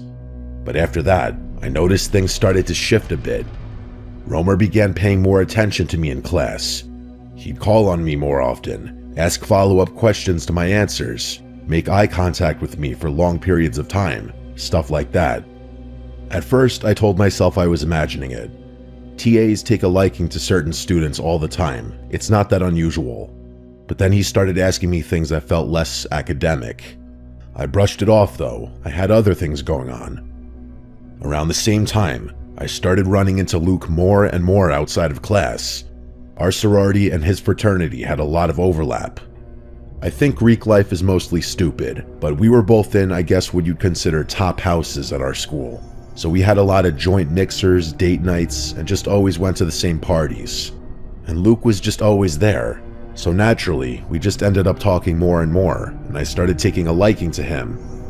After a few weeks of this, he asked if I wanted to grab dinner sometime, and I said sure. We went on maybe 3 dates before things progressed. He was sweet, attentive, all the things you'd want. We started sleeping together, and everything felt normal. I wasn't head over heels or anything, but I liked him. It was uncomplicated, low maintenance, and mostly painless. One afternoon after class, I was walking to my car when I saw Luke standing behind the lecture hall, smoking a cigarette with Romer. They were talking like they knew each other, which struck me as weird. I didn't even know Luke smoked. When I asked him about it later, he laughed and said he was just trying to get on Romer's good side so he wouldn't have to try as hard toward the end of the semester. I told him that was kind of pathetic, and he laughed and said he'd take pathetic over a bad grade any day. A few weeks later, when I came back, I noticed his phone was lying next to him on the bed with a YouTube video playing. I know I shouldn't have looked, but curiosity got the better of me. Can you blame me? I'm a college girl in a sorority. The types of guys I'm surrounded by would cause any rational person to develop trust issues. So I went through his phone. I'm not sure what I was expecting to find, but I was definitely not expecting to find a collection of photos of me. And there were a lot of them. Some were more benign. Photos of me going about my day, or studying, or walking to class. But there were others. I'll let you fill in the blanks yourself, but they were, let's just say, suggestive. Some of them were ones I'd sent him, but there were quite a few that I had no recollection of ever taking. I wasn't mad or anything, mostly creeped out. Like, if he had asked me for most of them, I probably wouldn't have been opposed at all. I didn't wake him up that night. I just went back to sleep, not really knowing how to feel. I ended up keeping things to myself, partly because I was embarrassed, but partly because I didn't want him to know I'd snooped through his phone. A week later, after he'd fallen asleep again, I decided to try guessing his password, which actually wasn't too hard. It was just his birthday, but reversed. This time, I went deeper. Brace yourself, because things move really fast from this point forward.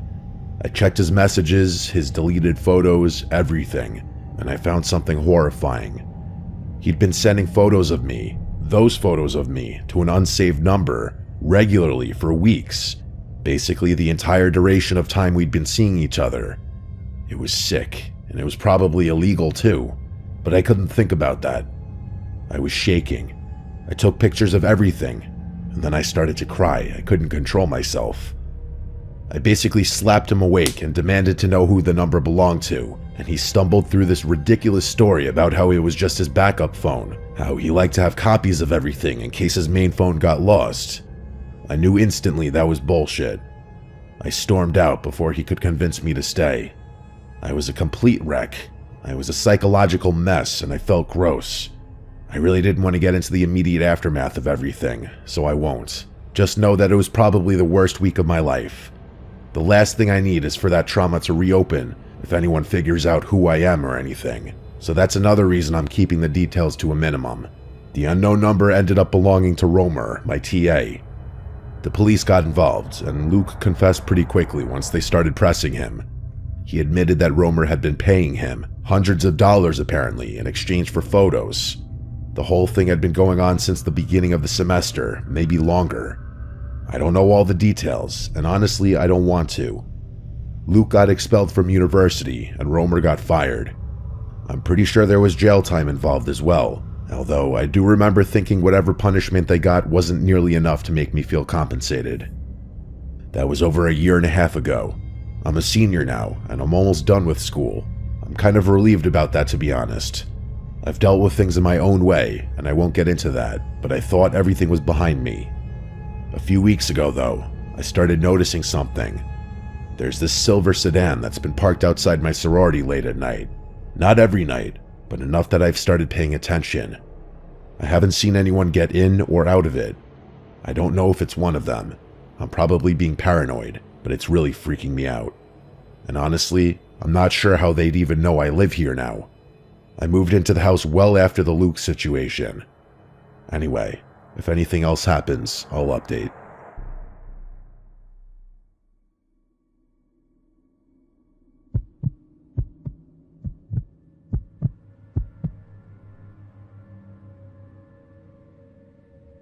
This happened like 2 weeks ago. I'm still not fully over it, but I need to get it out there because keeping it to myself is driving me insane. My name is Mike, but everyone calls me Mikey. I'm 22, and I'm still living with my parents in Northern California. And before you ask, no, it's not the California you're picturing. I always have to explain this to people. Not every part of the state is beaches and palm trees. Where I live, it snows pretty heavily. We're talking middle of nowhere, surrounded by forest, closest neighbor is a 10-minute drive kind of situation. I've been skiing my whole life, so the cold doesn't bother me. If anything, I prefer it, but that's not really the point. The point is that 2 weekends ago, my parents flew out of the country for a wedding. Some friend of my mom's was getting married in Portugal, and I wasn't invited, but I didn't really care about that. A weekend alone in the house sounded kind of nice. Our house isn't anything special, just your standard 3-bedroom, 1-story, nothing fancy. My parents' room is at one end of the hall, mine is at the other, and there's a guest room in between that we mostly use for storage. The living room and kitchen are in the middle of the house, and the front door opens right into the living room. I'm describing this because it'll be important later. The first night alone was fine. I went to bed around 2 a.m. and passed out pretty quickly. The second night is when everything went wrong. I went to bed around the same time, maybe a little earlier. I remember being more tired than usual, so I knocked out fast. I don't know what time it was when I woke up, but it was the middle of the night. That's pretty irregular for me. I knew something woke me up because I always have to keep my phone on airplane mode when I sleep. So it wasn't that, but I had no idea what it could have been.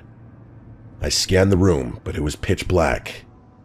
As my eyes started adjusting to the darkness though, I saw something strange. My closet door was wide open. I always keep that door closed, always. It's one of those sliding doors that doesn't stay shut on its own, so I make a point of closing it every night before bed. I know that sounds weird, but I've had to think about open closet doors since I was a little kid. The point is, I didn't leave it open. I know I didn't. I started freaking out a little. My brain was doing that thing where it's trying to convince you that you're still dreaming, but I knew I wasn't. I was fully awake. I could feel my heart starting to pound, and I couldn't shake the feeling that something was really, really wrong. Without thinking, I reached over to my nightstand, grabbed my phone, and turned the flashlight on. I literally screamed when I saw them. There were 2 figures standing at the edge of my bed, just standing there. Before I could make out any features, they scattered in opposite directions like they were trying to avoid the light beam. It was freaky how fast they moved, almost like they knew I had been about to turn the light on. I started flailing my phone around, trying to keep it on them, but they were too quick. I heard something clatter to the floor, but I didn't have time to process it. I just started screaming. I don't even know what I was screaming. I think I was just making noise out of pure panic. The 2 figures bolted from my bedroom door. I heard their footsteps pounding down the hallway, and I started chasing them before I could have a second thought. By the time I got out of bed and made it to the hall, though, I heard the front door slam. I ran to the living room, but they were already gone. I stood there in the living room for I don't even know how long. My hands were shaking, and I was just trying to focus on catching my breath. The moment I regained my composure, I ran back to my room, locked the door, and called 911. While I was waiting for the police in the safety of my locked room, I finally turned the light back on. That's when I looked down at the floor by the edge of my bed and saw what had clattered during the commotion. It was one of my mom's kitchen knives. I almost threw up. I'm not kidding. Those people had been standing over me with a knife while I was sleeping. If I hadn't woken up when I did, I don't even want to think about what would have happened. I probably wouldn't have woken up. The police showed up maybe 20 minutes later. They searched the entire property, but there was no sign of anyone, of course. They took my statement, asked me a bunch of questions, and then one of the officers told me I must have forgotten to lock the front door. I told him I remembered locking it, but he just kind of shrugged and said that was the only explanation, being as there were no signs of forced entry, and every other door and window throughout the entire house was locked.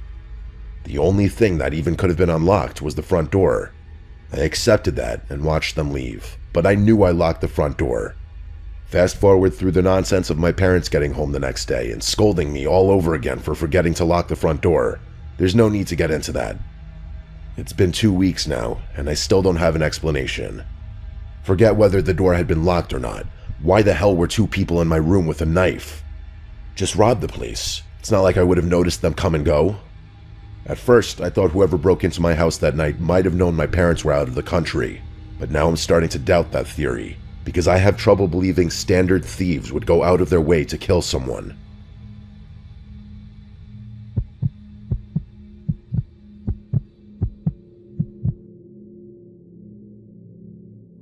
My name is Natasha. This started happening about 3 months ago, right after I broke up with my ex Tibbet. I'm 23, and I just moved into my first solo apartment after living with roommates since college. It was nothing special, a 1-bedroom in a mid-sized complex in Columbus, Ohio. I work remote, so I'm home a lot. That's part of why I wanted my own place. I was tired of trying to take calls while my roommates were being loud in the kitchen or whatever. The apartment was on the 2nd floor, facing the back of the complex, which meant my view was basically the parking lot and then some trees. Not exactly scenic, but I didn't care.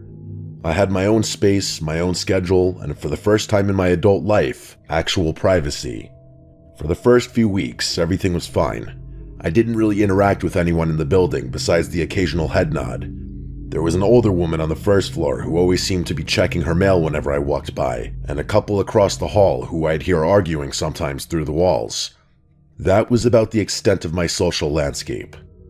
Anyway, I started noticing this guy. The first time was maybe 3 weeks after I moved in. I was coming back from the gym around 8 p.m., and as I was walking up the stairs to my floor, I passed someone coming down. He was this nondescript white guy, maybe late 30s or early 40s. He had an average build. He was also wearing a gray hoodie. There wasn't really anything remarkable about him. We did that awkward thing where you both try to move to the same side, then he just kind of squeezed past me without saying anything. I didn't think much of it. The second time was a few days later.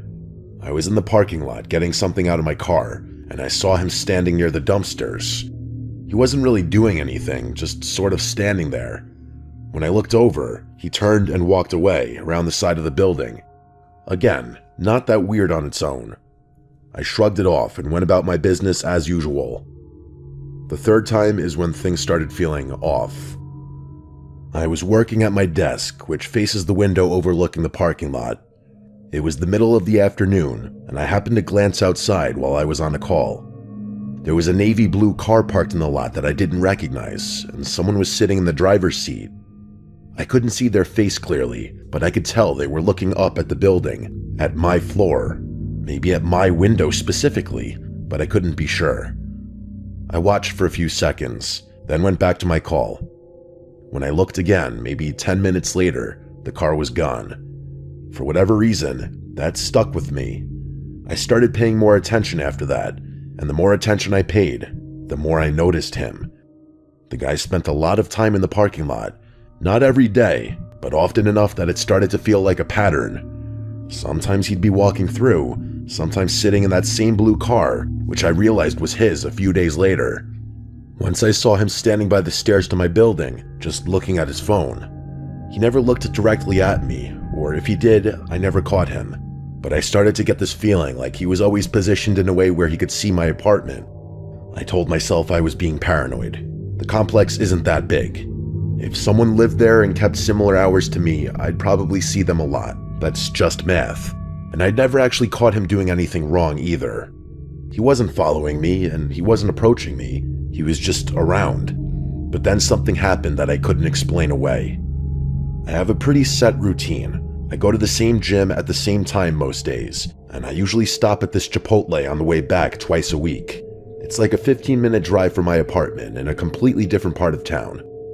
One night, I'm sitting in the Chipotle eating by myself and scrolling through my phone. I look up, and there he is. That same guy with that same gray hoodie from the first time I saw him. He was just sitting at a table across the restaurant, eating a burrito bowl. I started to feel sick in my stomach, I'm not exaggerating. I felt physically sick for a second, because there was no reason he should be there. The gym I go to is in a different direction. This Chipotle isn't even near anything else. It's not like it's on a main road where you just happen to end up. You go there on purpose. I tried to rationalize it. I mean, Chipotle is pretty popular, and he was eating, but he was also looking at me. Not obviously. He looked down at his food, then glanced up, then looked down again. But I could feel it, and when I got up to leave, I swear he started gathering his stuff too. I walked to my car fast. I didn't run, but I was moving. I got in, locked the doors, and just sat there for a second. When I looked back at the restaurant, I couldn't see him through the windows. I don't know if he came outside or not, but I didn't want to stick around. The drive home, I kept checking the mirrors. I didn't see anyone following me, but I took a weird route just to be safe. It was probably overkill, especially because he already knew where my apartment was, but I wasn't thinking straight. When I got back to my apartment, I sat in the dark for like an hour just watching the parking lot through my window. I never saw either him or that sedan. So eventually, I convinced myself I'd overreacted and went to bed. The next morning, though, I woke up and looked outside like I'd been doing every morning since this started. The sedan was there, and I could see someone sitting in it, so I didn't think twice and just called the police. I felt stupid doing it. What was I gonna say? Something along the lines of, there's a guy who I keep seeing and it's making me uncomfortable. As silly as it sounded, I called anyway, and I tried to explain the situation. The officer I talked to was polite, but clearly thought I was being paranoid. He said they could send someone to check the parking lot, but unless the person was doing something illegal, there wasn't much they could do. He suggested I document things, write down dates and times, take pictures if I could, and call back if anything escalated. By the time a patrol car actually showed up, maybe 45 minutes later, the sedan was gone. The officer walked around the complex, knocked on a few doors, and basically told me what I expected. No sign of anyone suspicious, no complaints from other residents. He gave me a card and told me to call if anything else happened. Nothing happened for about a week after that. I started to relax a little. I figured maybe the police visits had spooked that creep, or maybe I really had been imagining things and my brain just needed to reset. But then I got the note. It was slipped under my door sometime during the night, and I found it in the morning when I woke up. It was a handwritten note that read, "You should really close your blinds at night." I was terrified. I remember dropping the note out of fear before scrambling to pick it back up. My hands were shaking, and I felt a really nasty feeling of danger and helplessness. I ended up moving out 2 weeks later. I didn't even wait for my lease to end. I just paid the penalty and left. I thought that was the end of it. I moved back in with my parents, planning to stay there until I found another apartment. But if that was really the end of it, I probably wouldn't be writing this. About a month after moving back home, I was driving back from the gym. A different gym, obviously, one near my parents' place. And that's when I saw it. A navy blue sedan parked on a random side street maybe 2 blocks from my parents' neighborhood. I immediately recognized the car, and I knew it was the same car. I knew it for a fact. I sped the rest of the way home, trying not to freak out. I didn't see anyone following me, but that almost made it worse. Because if it was him, and I'm almost positive it was, then he probably already knew where I was going. I told my parents as soon as I got inside. My dad said he'd keep an eye out, and my mom started double-checking all the locks. They've been watching the street more carefully since then, and my dad even mentioned getting a camera for the front porch. It's been about 2 weeks, and I haven't seen that car since. Part of me wants to believe it was a coincidence, that it was just a similar car and I'm losing my mind, but I know what I saw. I don't even know how he found me, but I really don't want to think about the possibility that I have a dedicated stalker who's been tracking everything I do. I'm quite honestly scared to do anything that involves leaving the house. I'm debating getting the police involved again, but there's not much I'd be able to even tell them. Hopefully this story needs no updates.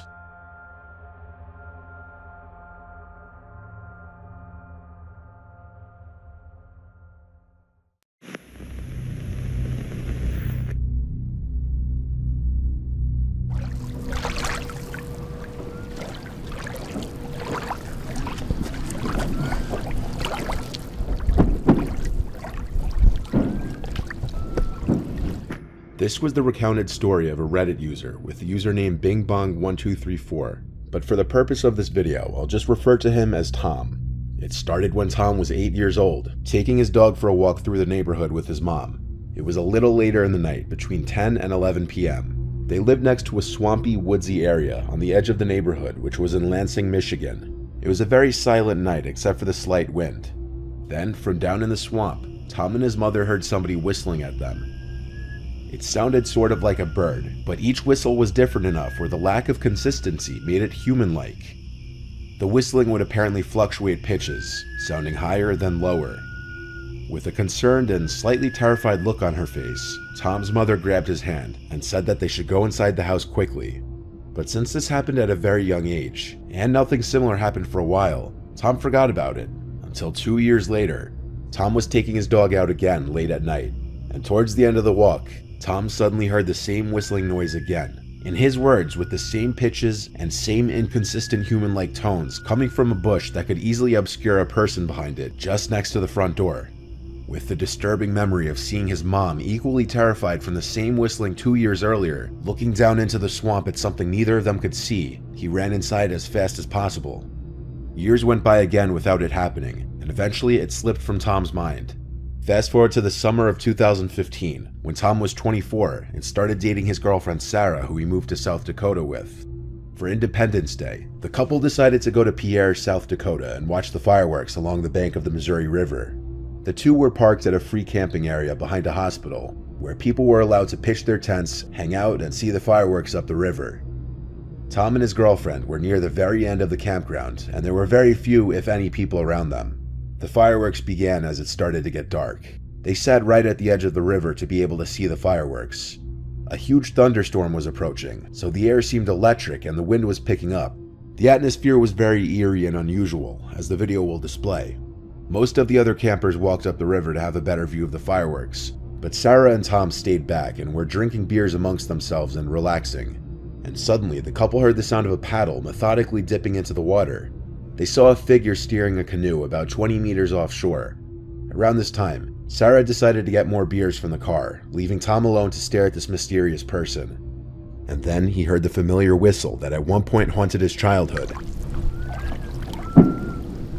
His entire body froze as he was quickly covered in goosebumps. It was the exact same whistle from his childhood, more than a decade later. Tom looked at the figure, but it was way too dark to see who it could be. The person in the canoe was wearing a hat, and when they were perpendicular to the shore from Tom, they stopped paddling, turned the canoe to face directly at him, and whistled.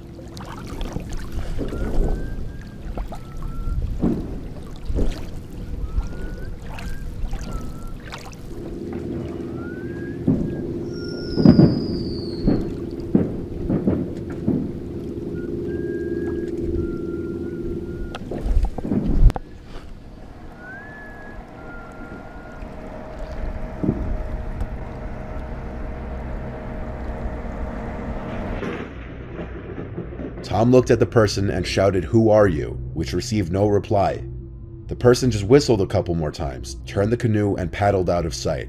As the canoe was almost out of sight, Tom grabbed his camera and got a shot of them whistling as they paddled away. When Sarah came back from getting the beers, she was very confused as to why Tom was so freaked out. When he explained, Sarah was also completely unnerved. Tom was under the impression that they were being followed and watched, and that they were in danger, especially if he was somehow being followed for 14 years by the same person all the way to South Dakota.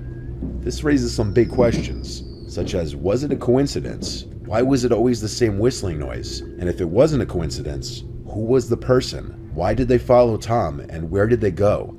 To this day, there have been no conclusive updates on the matter, and these questions remain unanswered.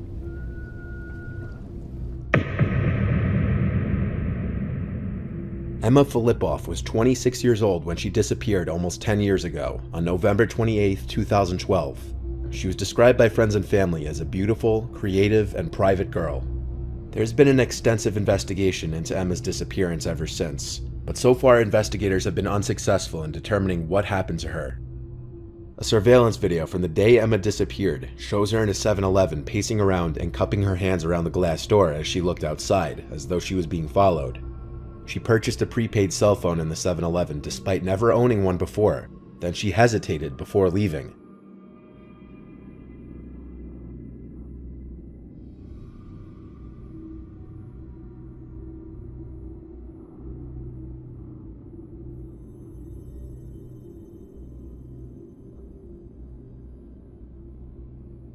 The cell phone she purchased was never activated. A little later, Emma got into a taxi instructing the driver to go to the airport. She then got out of the taxi due to insufficient funds for the fare. She was last seen between the times of 7:30 p.m. and 8:30 p.m., acting strangely in front of the Empress Hotel. According to a witness, Emma seemed confused. He saw her at a crosswalk, refusing to cross the street. He asked her if she was feeling okay, and asked her if she was being followed due to her paranoid mannerisms. Emma said she was okay. So, not knowing what to do, he made a phone call to the police. Police showed up and found her shoeless, and they questioned her for a total of 45 minutes and then left. Investigators later found her vehicle the following morning, parked at the Chateau Victoria parking lot, containing all of her belongings, including her laptop, books, her passport, and library card. Investigators found a CCTV footage clip from a local YMCA 5 days before Emma went missing. In the clip, she walked in and out through the door 6 times, peering out through the glass.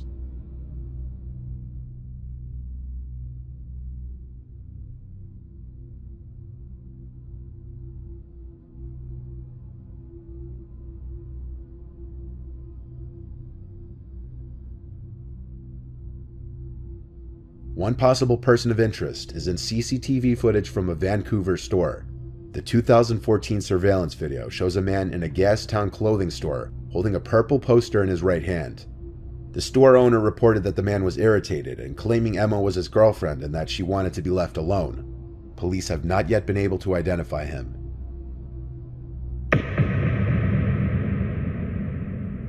The footage you're about to watch was of an episode of the old game show The Dating Game, and on the surface it seems completely normal, and all the contestants seem to be regular people you'd expect to see in a typical cheesy 1970s dating show. However, one person on the stage was not who he seemed, and it was later found out this episode was filmed amid a gruesome killing spree. He was the winner of the episode, and his name was Rodney Alcala, a serial killer who victimized up to 130 women. This was part of the episode. Bachelor number 1 is a successful photographer who got his start when his father found him in the dark room at the age of 13, fully developed. Between takes, he might find him skydiving or motorcycling. Please welcome Rodney Alcala. Rod, welcome. He was introduced as Bachelor number 1, a successful photographer who enjoyed skydiving and motorcycling in his spare time. A Bachelor number 1, I am serving you for dinner. Oh.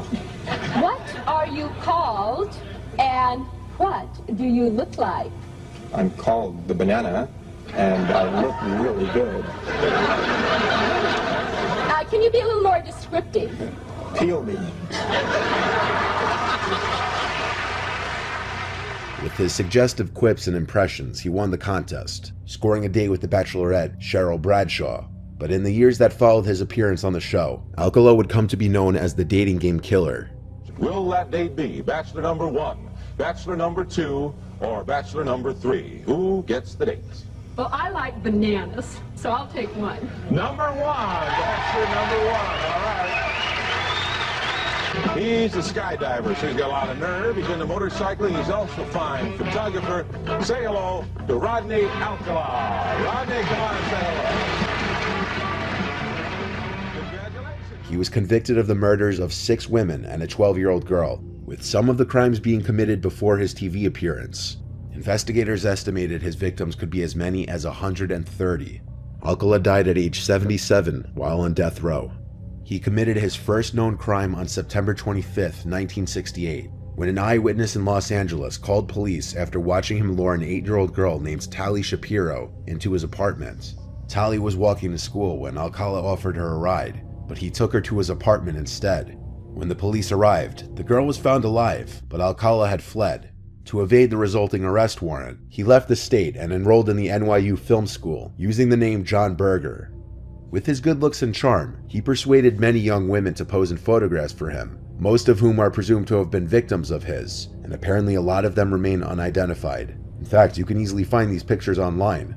In 1971, he obtained a counseling job at a New Hampshire arts camp for children. The FBI added Alcala to its list of 10 most wanted fugitives, and a few months later, 2 children attending the arts camp noticed his photo on an FBI poster at the post office. Alcala was arrested and extradited to California. He only served 3 years in prison for this crime, because Shapiro's family had relocated to Mexico, and her parents refused to have her testify at the trial. The years following, he would be in and out of jail, and the list of his victims would grow longer and longer. Somehow, Alcala was able to make it on the dating show despite his criminal history, and of course his record went unmentioned during his appearance. After Cheryl Bradshaw chose Rodney Alcala, the two were awarded tennis lessons, complete with outfits, and a trip to Magic Mountain theme park. First, you'll receive tennis lessons from expert Naomi Besa of the famous Kirkwood Tennis Club. That starts. The two were then escorted to a place where the show would allow the match to talk and get to know each other. And it was during this time that Cheryl Bradshaw started to get a bad feeling about Rodney overall, describing him as creepy and weird. The arranged date after the show never happened because Bradshaw called the show's office after filming and told the contestant coordinator that she didn't want to go because of the weird vibes that came off of him. She said, Ellen, I can't go out with this guy. There's weird vibes that are coming off of him. He's very strange. I'm not comfortable. Is that going to be a problem? And of course I said no. The next year, on June 20th, 1979, 12-year-old Robin Samso of Huntington Beach vanished while riding a bike to a ballet lesson. A Forest Service employee later found her remains, scattered across a remote ravine in Los Angeles. Robin's friends told police that a stranger had photographed them on the beach the day she disappeared. Authorities obtained a warrant to arrest Alcala based on his record, his known habit of photographing children, and indications that he frequented the area that the girl's body was found. Rodney Alcala's DNA would later link him to the deaths of multiple other women. In 2010, he was convicted of 5 counts of first-degree murder. He was sentenced to death, but after New York City investigators began probing his potential ties to unsolved killings in the city in the 1970s, he was also charged for the murders of 2 more women, which he pleaded guilty to. The actual amount of disappearances and murders that Rodney is responsible for remain unknown. It's crazy to think how Cheryl Bradshaw's gut instincts that something was off about Rodney and her refusal to go through with their date probably saved her life.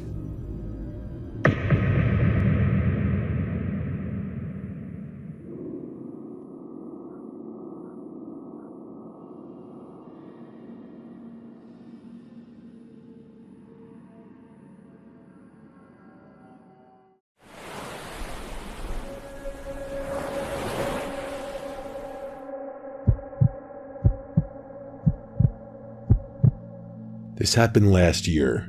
I was 22 at the time, completely burnt out from work, and I was going through one of those stretches where everything in life felt like it was happening to someone else. I won't get into specifics, but let's just say I had a colorful past, and by that point, I was actively trying to put some distance between myself and certain chapters of my life. What I needed more than anything was to disappear for a few days. We've all been there.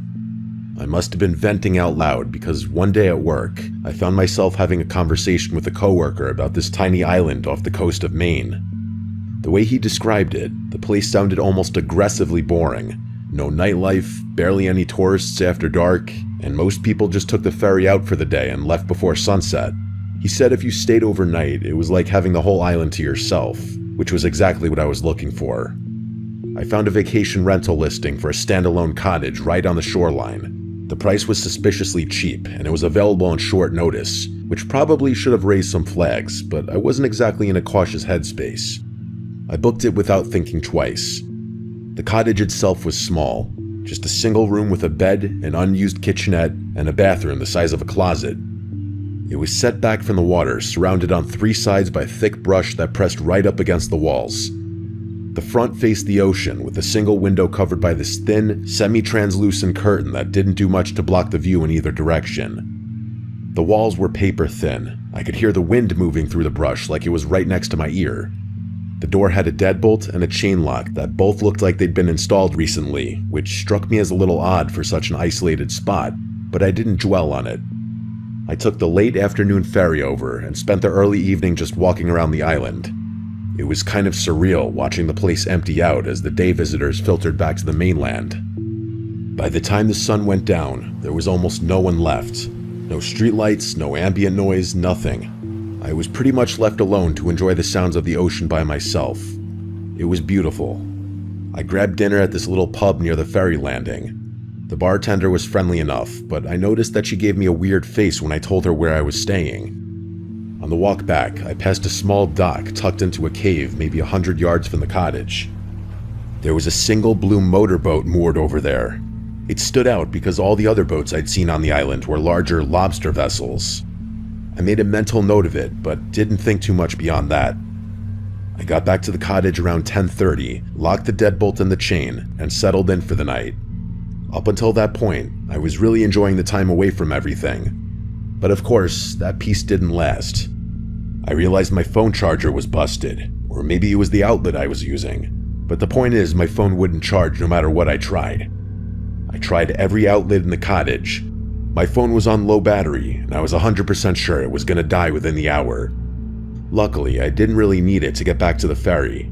I had a physical ticket, but no one likes having a dead phone. I decided to just call it a night and go to sleep. I was exhausted anyway, and I did fall asleep pretty quickly actually. The exhaustion from the past few nights hit me all at once, and I was out within a few minutes of my head hitting the pillow. I woke up randomly in the middle of the night. I don't know what pulled me out of my sleep exactly, but once I was awake, I heard it. Footsteps on the gravel outside the cottage. They were close, right in front of the door, and whoever was out there was taking their time, which I could tell because there was a long pause in between each step. It definitely didn't sound like an animal scurrying around. I shifted in bed just slightly, and the footsteps stopped immediately. The silence that followed was uncomfortable in a way that I couldn't really describe.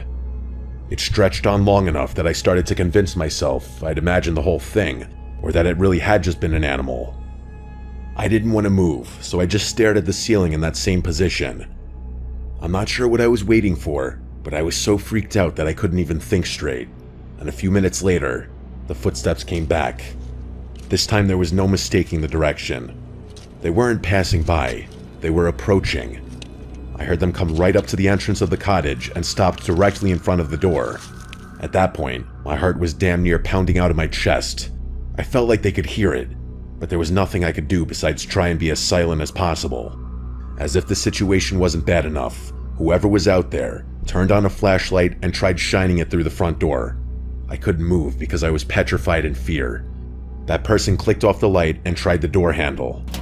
I shut my eyes and prayed the deadbolt would hold, and it did. I thought that would be enough of a deterrent, but I was wrong. A few seconds passed, and then they tried again, putting more weight into it this time. Then came several hard bangs, one after another. The sound was so loud in that tiny little cottage that I actually flinched with each impact. The bangs activated my brain though. The threat was more real, and even though I was still terrified, I knew I had to do something. So without thinking, I jumped out of bed while that person was still banging on the door and crouched down behind it. I was fully prepared for what was about to happen, but instead of that person bursting through the door, everything went quiet. I stayed crouched down for a few seconds, trying not to breathe too loudly.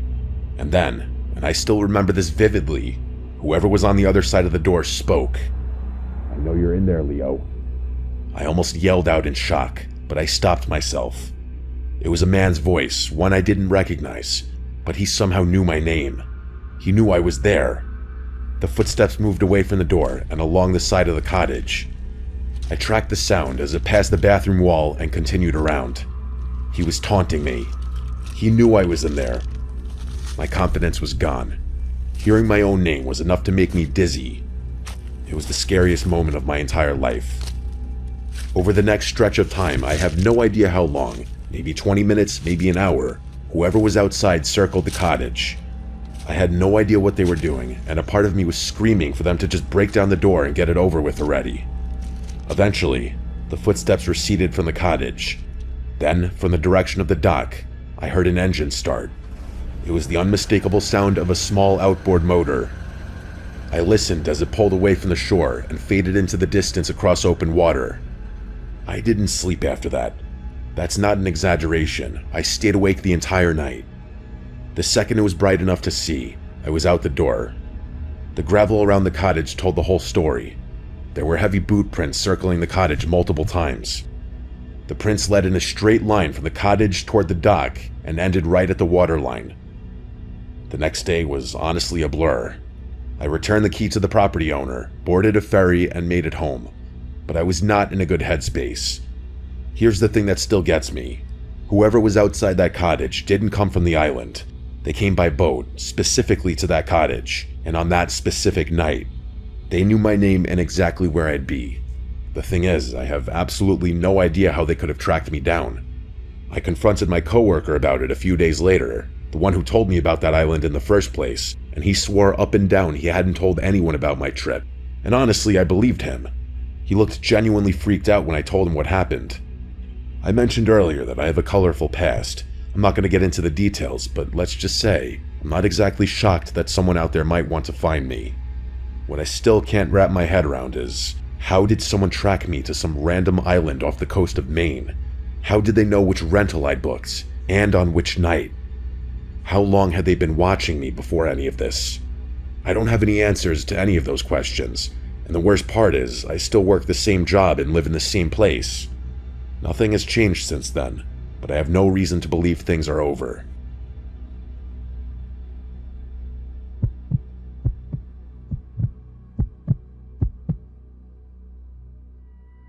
This happened many, many years ago. I'm a structural engineer, and at the time I was finishing up my graduate thesis on concrete degradation in marine environments. It was very boring, but it's what got me invited to Japan. This is all relevant, by the way. I was in Nagasaki for an academic conference.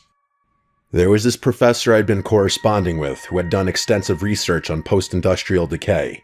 His name was Dr. Yamamoto, and he pulled some strings and arranged something I never thought I'd get access to, a research permit for Hashima Island. If you don't know Hashima, you've probably seen pictures of it without realizing. It's this tiny island off the coast of Nagasaki that looks like a battleship, completely covered in crumbling concrete apartment blocks. It used to be a coal mining operation, one of the most densely populated places on Earth at its peak. They abandoned it in the 70s when the coal ran out, and it's been rotting ever since. It's a UNESCO World Heritage Site now. Tourists can technically visit, but only on guided tours that stick to a narrow concrete path along the seawall. Civilians are expressly forbidden from entering the actual buildings due to structural integrity concerns. But I wasn't subject to the same restrictions, of course, which was thrilling and a little scary. I had to sign an exhaustive stack of papers, basically waiving my right to damages should I injure myself or something. The morning of the visit, I took an early ferry from Nagasaki. It wasn't a tourist boat, but rather a smaller vessel arranged through the research office. It was just me and my escort, a guy named Takeshi. He didn't talk much. I didn't really mind because I was so hyped about the excursion. The approach to Hashima plays tricks on your eyes. When it first appears within your line of sight, it looks deceptively small, insignificant almost. But then, as you get closer, the scale of it hits you. The seawall wrapping around the entire island, the apartment blocks stacked on top of each other. It really is something else. I had seen hundreds of photos, but none of them prepared me for actually laying my eyes on what I can only describe as a true wonder. Takeshi gave me the briefing on the dock. I had access to several buildings beyond the normal tour route. He actually had a list, but there were still rules, such as stay on designated paths, don't enter anything marked with red tape, don't remove anything, don't touch anything you don't need to, and stay within visual range of him at all times. He said that last part twice. I also had to wear a hard hat, steel-toed boots, and these bulky reinforced work pants that made it a little difficult to walk. Despite all the excess gear, the first couple hours were amazing. I was taking photos, taking notes, completely in my element. Takeshi followed at a distance, occasionally glancing at his watch. He clearly wanted this over with. We entered one of the large residential blocks around midday. The stairs were intact, but barely. You could see daylight through the gaps in the landing. Takeshi waited on the ground floor while I went up, which I thought was a little strange given his whole stay within visual range speech, but I wasn't going to argue. It was kind of irritating having him follow me around anyway. I was on the 4th floor examining a section of wall where the concrete had completely separated from the rebar underneath when I noticed something off. The dust patterns were wrong. There was dust everywhere, obviously decades of it, but there was this path through it, like someone had been walking this route regularly. Not recently maybe, but often enough that the dust hadn't fully settled back. I followed it with my eye and realized it led to a room at the end of the corridor. I should have gone back down to tell Takeshi, which would have been the smart thing, but I was curious and wanted to check things out for myself. He probably would have just ushered me back downstairs anyway, depriving me of ever getting an answer. so I carefully walked over to the room and pushed the door open. I immediately noticed two things, both of which were incredibly unsettling. Firstly, there was this weird smell emanating from the room that I didn't recognize. It didn't really smell like anything natural, but I couldn't recognize it as any kind of human smell either. I know that makes no sense, but that specific smell was genuinely something I have never encountered before. The second thing was even more confusing. The wall I touched was hot, or at least noticeably warmer than any of the other surfaces I'd felt on the island. I stood there for maybe 30 seconds trying to process it. You might be thinking the warmth was probably due to sun exposure, and yeah, that makes perfect sense. That's what I was thinking too, even though there weren't any gaps in the ceiling. And I figured the smell could have been animals, even though I wasn't aware that any animals even lived on Hashima. I went back down and mentioned it to Takeshi. His reaction was immediate and strange. He didn't ask me any clarifying questions or even seem that concerned. He just told me that what I saw was impossible, and that no humans or animals lived on the island. He didn't even ask me to take him to that room. When I insisted that he follow me so I could show him the smell for himself, he flatly refused. His reaction was really disturbing, to be quite honest. We continued the tour, and I started being much more observant every time he allowed me to enter a building. I kept noticing weird things, nothing fully revealing like clothes or anything like that, but weird markings and signs that something had been there. I say something because I didn't know whether I was seeing signs of a person or signs of an animal, which was the most confusing part. At one point, I mentioned more of these sightings to Takeshi, and this time he didn't even respond. Instead, he just pulled out his radio and spoke rapid Japanese into it. I had no idea what he was saying or who he was even talking to, but it was the first time he had used the radio since we got off the boat. When I asked him what he said, he told me he was checking the schedule. I obviously didn't believe him, but what was I supposed to do? Demand that he tell me what he said? I just ignored him, but I was significantly more unsettled after that. It was almost like he knew what was going on and just didn't want to tell me. We reached a taller residential block near the center of the island. Takeshi hesitated at the entrance. He actually stopped walking and stood there for a few seconds before following me in. I remember thinking that was weird. He'd been bored and impatient all morning, and now he was all attentive? But I didn't care. I wasn't going to let someone else's attitude stop me from exploring. The stairwell was narrow and dark, but structurally sound. We went up maybe 5 floors. Takeshi was right behind me the whole time, which felt like a change from his earlier indifference. And then, after walking into one of the corner rooms up there, I saw something that immediately validated all my previous concerns. Against one of the walls was a pile of blankets and a few empty bottles of water. There was no mistake about it this time. I was looking at definitive evidence of human habitation. I regained my composure after the initial shock and turned to show Takeshi. There was no way I was going to allow him to dismiss my claims this time, but when I stepped out of the room, he was gone. I don't know why, but seeing those items in that room didn't terrify me until I realized I was alone up there. It was like Takeshi having disappeared unlocked my brain, and only then was I able to process how scary the situation truly was. There was someone else on that island. I suddenly felt a very acute urge to strip out of my gear and scratch myself. My whole body was itching, and I was starting to freak out.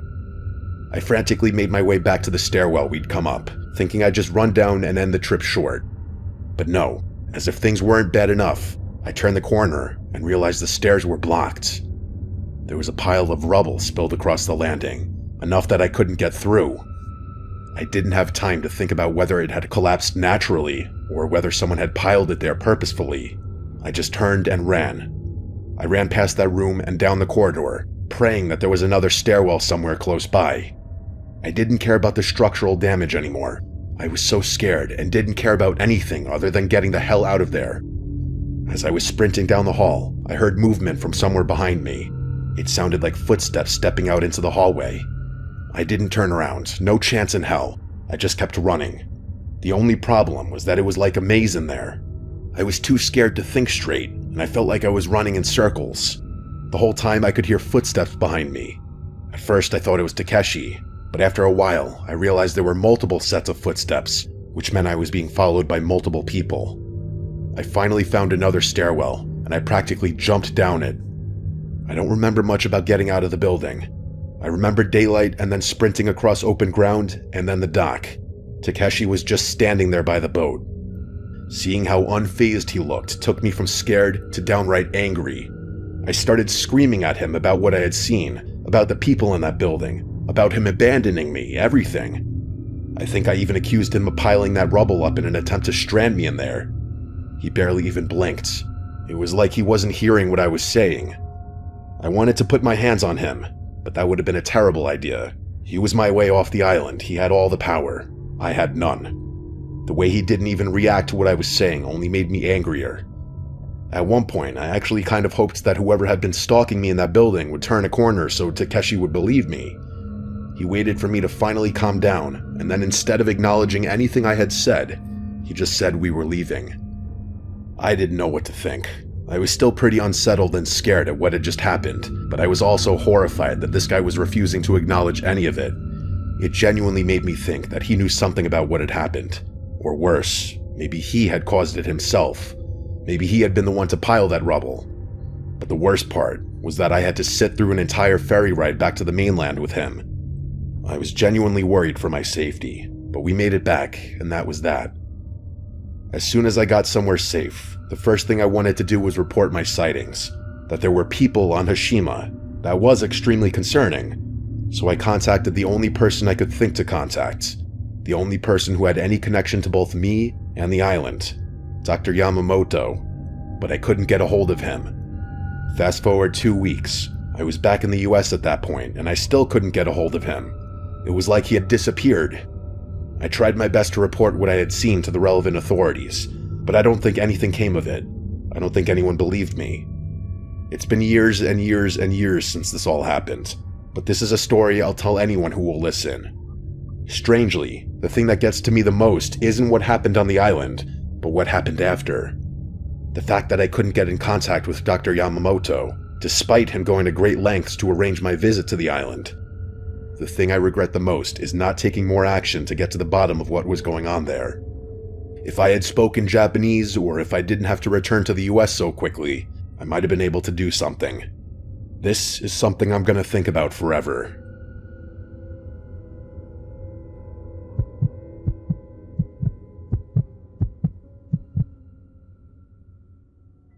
This happened a long time ago. I'm talking 10 plus years. It was during my very last semester of college. I was majoring in history, and I was deep into my senior thesis, which focused on abandoned institutional spaces, places like defunct hospitals, asylums, rehab centers, especially ones that still existed in or around major cities. One of the cases I was writing about was North Brother Island. It was this overgrown island right in the East River, technically part of New York City, but it had been completely abandoned for decades. As far as I know, it's still exactly the same, but I haven't been in New York City in forever, so I really wouldn't know. Here's a very abbreviated history. It used to house a quarantine hospital, then a rehab center, and then at some point in the distant past it became off limits to the public. Unless something's changed, you still need a permit to even set foot there. In fact, it's probably even more heavily guarded considering how seriously the US takes security and whatnot these days. That's all you really need to know about it, but for any fellow history buffs out there, feel free to do your own research. You might even find my thesis. I never actually planned on going, that would have been illegal, but I mentioned it offhand one night to two of my friends, Jansen and Jesse, while we were drinking. I was probably pissed at how long it was taking, knowing how lazy and unproductive I was back then. Surprisingly, they both thought my thesis sounded really interesting, despite the fact that neither of them were history majors. So I told them some of the interesting tidbits about the various places I was researching. The moment they realized one of the places was quite literally tucked away in the very city we were sitting in, they were hooked. Jansen and Jesse, and I guess myself by extension, were really into that whole urban exploring, edgy vibe back then. Back then, it was decently popular among young guys at the time. They both thought it sounded like the perfect target for an urban exploration trip, and I'll admit, after all the research I'd done, I was curious too. Not in a ghost hunter way or anything, but more like, if I was going to describe the place in my thesis, why not actually see it with my own eyes? Fast forward a few weeks, and that's how we found ourselves sneaking through Barretto Point Park in the Bronx at 2 a.m. with 3 solo kayaks in tow. It was one of the few spots along the shoreline where you could launch without attracting too much attention, and it was only about a half-mile paddle to the island. We had a bunch of supplies, probably more than we needed, but we figured we'd play it safe. The plan was to leave around 2:30, explore the island for a few hours while it was still dark, and be back before sunrise. It felt stupid and thrilling at the same time, the best kind of fun. Getting our kayaks into the water was surprisingly seamless. I guess I hadn't anticipated how deserted the park was going to be at that time of night. But as soon as we started paddling toward the island, the reality of what we were doing began setting in. There wasn't anything stopping us anymore. All we had to do was paddle at that point, and a bit of nervousness started creeping into what had just moments earlier been pure excitement. Regardless, we made it to the island. Pulling the kayaks onto shore was a bit of a struggle because of all the overgrowth. We had to push through some tall reeds and weeds just to find a somewhat stable spot to leave them. Once we were on solid ground, the three of us just kind of stood there for a second, taking it all in. It was dark, obviously, but we had flashlights, and the moon was bright enough that you could make out the general shapes of things. The first thing I noticed was how quiet it all was.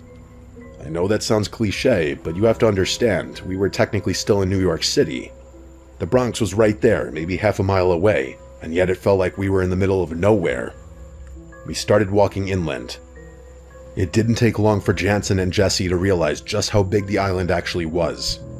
I had told them beforehand that it wasn't some tiny little rock. I think I even showed them a map at some point, but they clearly hadn't internalized it. As we made our way deeper, we started passing building after building. Most of them partially collapsed or so overgrown that you could barely tell they were buildings at all. At one point, Jesse stopped and just stared at this one structure that had a tree literally splitting it in half. He said it looked like something out of a post-apocalyptic video game, like one of the ones where you're scavenging through the ruins of civilization. He wasn't wrong, that's exactly what it felt like.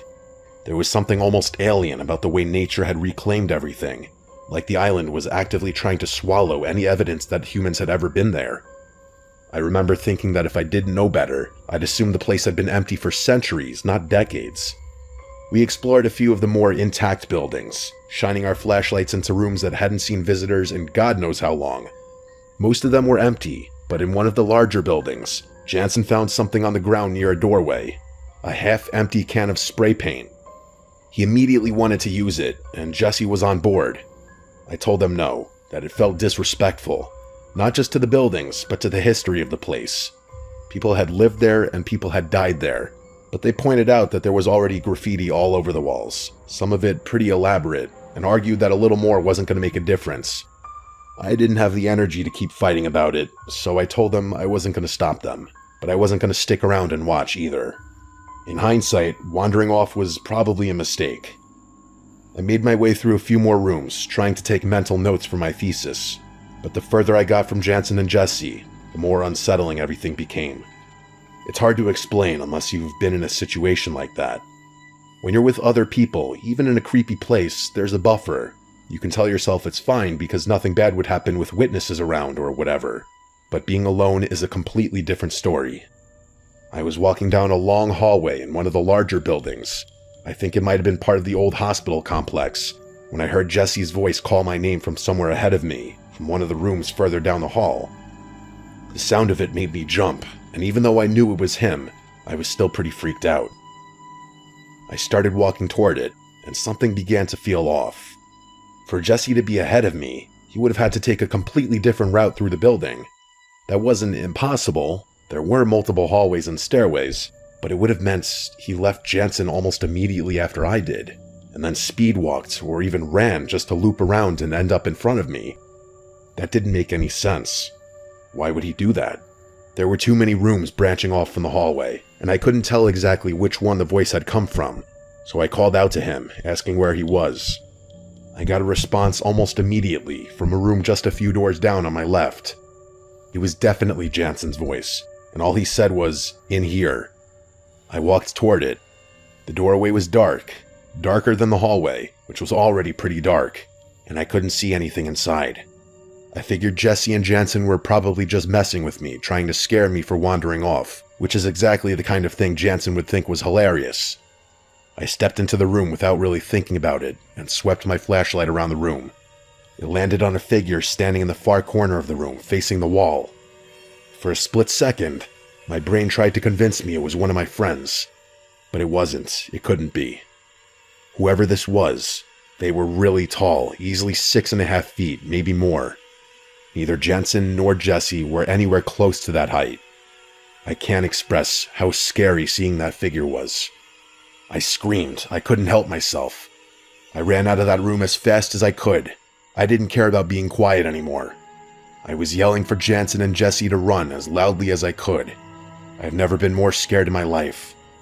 I felt like whoever had been in that room was going to catch me, or something else would jump out from one of the many pitch-black rooms I was running past. I found my friends near where we'd originally split up. When they saw me sprinting toward them, they just started running too. We didn't stop until we reached the kayaks. Once we caught our breath, I told them everything. They didn't believe me at first, which I completely understood. If Jansen had told me the same story, I would have assumed he was messing with me. But I pleaded with them to believe me, that I wasn't making it up, and after a minute or so, they actually started to look more scared than me. We decided to just leave. Whatever we'd come to see, it wasn't worth sticking around after that. But right as we started dragging the kayaks back toward the water, all three of us heard it at the same time. It was faint but distinct. A moaning sound coming from somewhere in the darkness behind us. It sounded like a woman, an older woman, either crying or wincing in pain. It wasn't loud, but it was loud enough that we could hear it clearly if we focused. None of us said anything, but I could tell Jesse and Jansen were losing it. I was too. My hands were shaking. We finally got the kayaks into the water. The paddle back felt like it took forever, but we made it. The whole drive, none of us could stop talking about what happened. We went over every detail, trying to make sense of it, trying to come up with some rational explanation. But the thing I kept coming back to, the thing that freaked me out the most, was the voice. Because that was definitely Jesse's voice I heard in that hallway. I know Jesse's voice as well as I know my own, and whatever called out to me sounded exactly like him. Except Jesse was nowhere near that part of the building. He was with Jansen the whole time. I've thought about going back to the island over the years, but I never have. For one thing, I'm pretty sure it's basically impossible now. From what I've read, they've really cracked down on unauthorized access. Even if I wanted to, I don't think I could get within 100 yards of that place without getting intercepted by someone. I really don't believe in the paranormal, I never have, but I have a hard time explaining what happened that night any other way. Someone was on that island with us, someone who knew my name, someone who could make their voice sound exactly like Jesse's. I don't think I'll ever get an answer to what happened that night.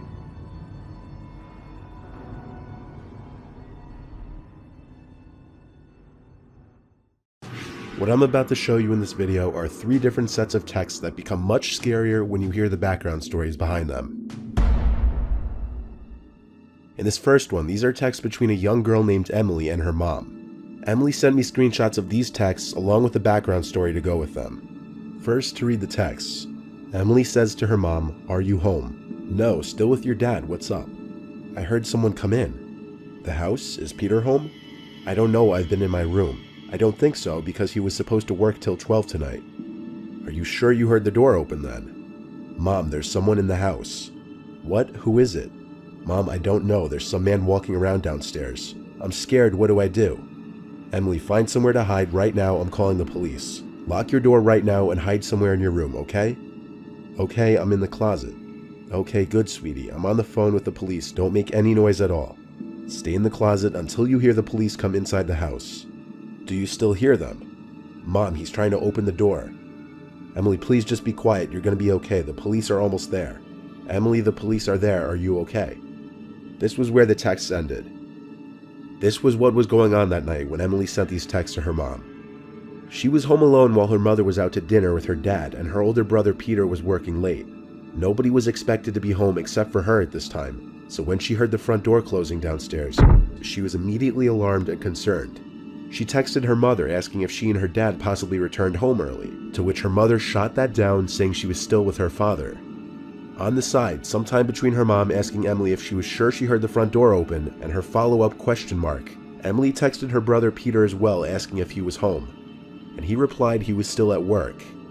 At this point, Emily peeked out her bedroom door down the stairs, and saw, in her words, a 30-something-year-old tall man in a hoodie, beanie, and black sweatpants walking around her living room. At this point, she started to freak out and locked her bedroom door as quiet as she could and continued to text her mom. Upon telling her mom some stranger was in the house, the mom suggested Emily hide in the closet while she got on the phone with the police.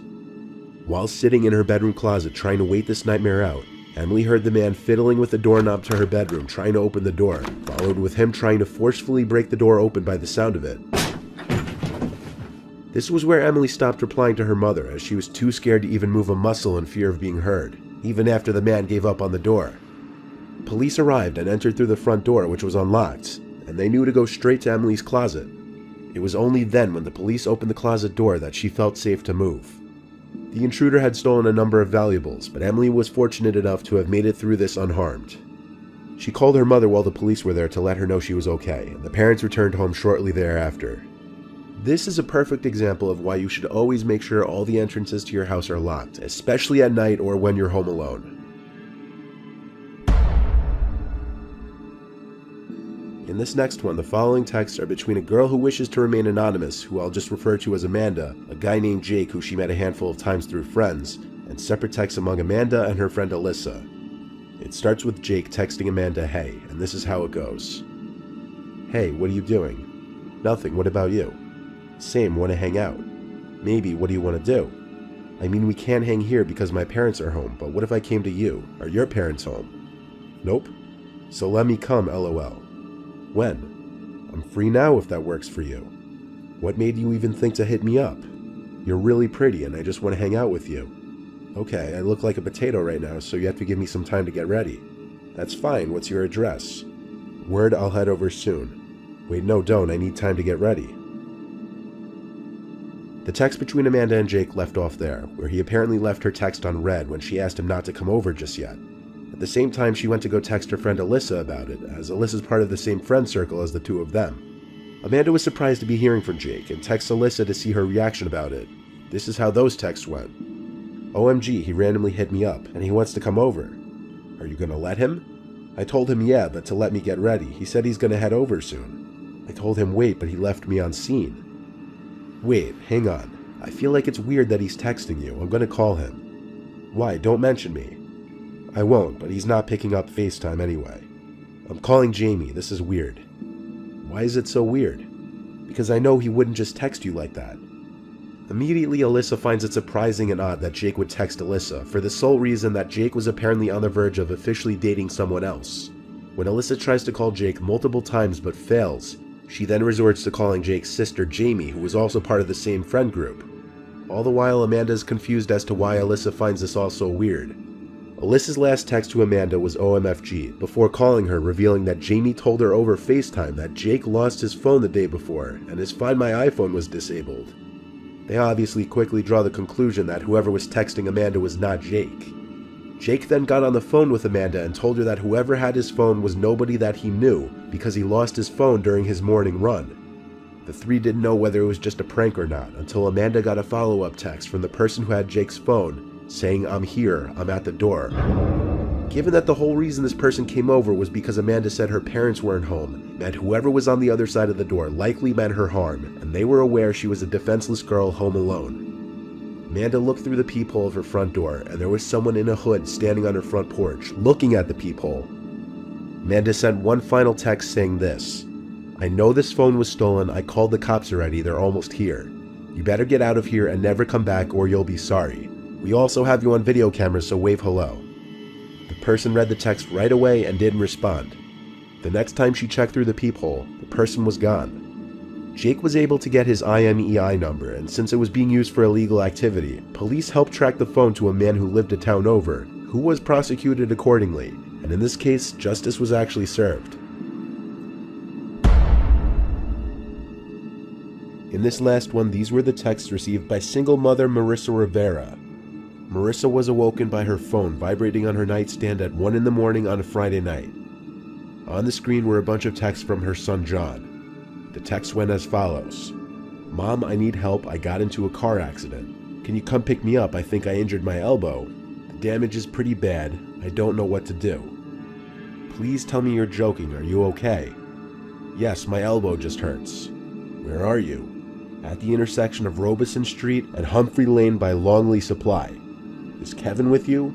No, I'm alone. Okay, just stay there, I'm coming. Marissa started to get ready to go to her son's aid when she remembered he had location sharing on with her. So, wanting to make sure he gave the right location, she checked where her son's iPhone was located. She was taken aback when she saw John's location was at the house, not at this random intersection. She went to John's room, but he wasn't in his bed. So she went and called her other son Kevin, who was also still out. Kevin picked up his phone, sounding intoxicated, according to Marissa. And when asked if Kevin was with John, he said yes, and John said hi mom into the phone, less drunk sounding than Kevin. The two were together and claimed there was no car accident and that John lost his phone. Marissa came to the horrible realization that if her kids were telling the truth, somebody else was in the house with her using John's phone. Marissa left the house with her cell phone and called the police while hiding in her car, reporting a breaking and entering. When police showed up and searched the house, nobody was there. On top of that, John's phone location was updated to down the block, but that was the last known location before it was either turned off or broken. The office window of the house was the most likely entry and exit point since, according to Marissa, it's easily liftable and big enough for most people to fit through.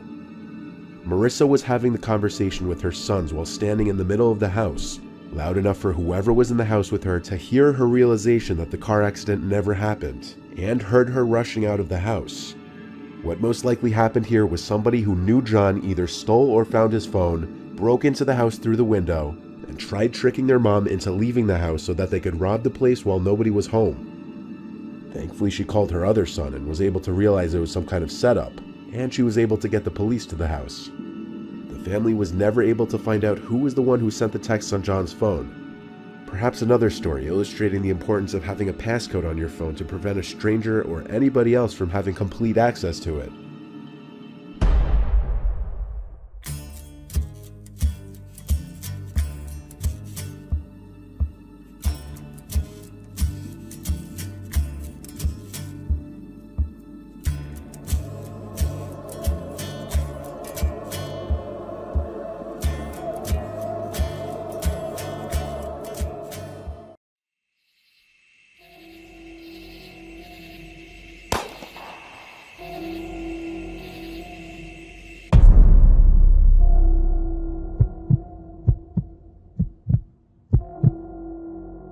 I've been a freelance land surveyor for about 15 years.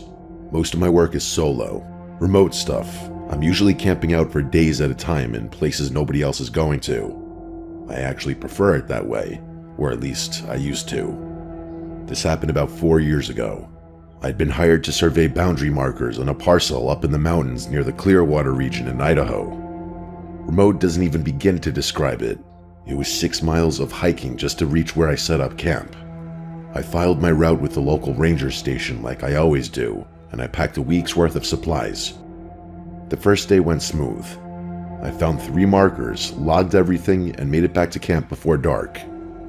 The forecast had called for cold and light snow, and that's pretty much what I got. By the second day, though, things started to change. We got way more snow than expected. The next marker was only about a mile out of the way, so instead of calling it right then and there, I figured, what the hell? That was a mistake. I honestly still think about how stupid it was not to just hunker down or make it out of the woods when I had a chance. The terrain was all hidden rocks and icy slopes under fresh snow, so to translate, the worst possible conditions to hike through. I was picking my way down a short embankment when my boot hit a patch of ice I never saw. One wrong step like that and you could die, and I mean that literally. I slid probably 15 feet before catching myself on a tree root. I was lucky not to have slid further, but the pain in my right ankle was instant. I tried to tell myself I was fine, but the moment I stood up, I audibly groaned in pain. I couldn't put much weight on that leg, and I knew it would be a few hours before I'd be able to walk normally. I was so mad at myself, but there was nothing I could do. I abandoned the rest of the work right there. No markers worth getting stranded over. I painfully made my way back uphill to the main trail and started the slow hike back toward camp. But after a few minutes, I noticed boot tracks on the trail, which seemed to have come from further into the woods on my left. They were heading in the same direction I was going, and they looked somewhat fresh, which I could tell by how sharp the edges were despite the fact that it was snowing. I figured it was probably a hunter or maybe someone from the landowner's crew checking on the property. It's not unusual to cross paths with people out there, even in remote areas. I didn't think much of it. I just kept moving, trying to keep as much weight off my ankle as possible. As the light started fading, I began hearing sounds behind me. At first, I chalked it up to normal forest noises, but the more I listened, the more it sounded like footsteps. I kept turning around and looking over my shoulder, but I couldn't see anything. That part of the forest was pretty dense though, so if there were any animals stalking me or something, there's a good chance that I wouldn't have been able to see it anyway. I stopped walking and the sound stopped too. Not right away. There was a delay of maybe 1 or 2 seconds, but they stopped. I froze up and tried to listen for anything out of the ordinary, but there was nothing beyond the wind and snow. I started walking again, and this time the footsteps didn't resume, so I thought everything was good. But then a few minutes later, I heard those damn footsteps again. I kept turning around, but I couldn't see anything. It was especially freaky because I knew I wouldn't be able to run if there was a threat out there.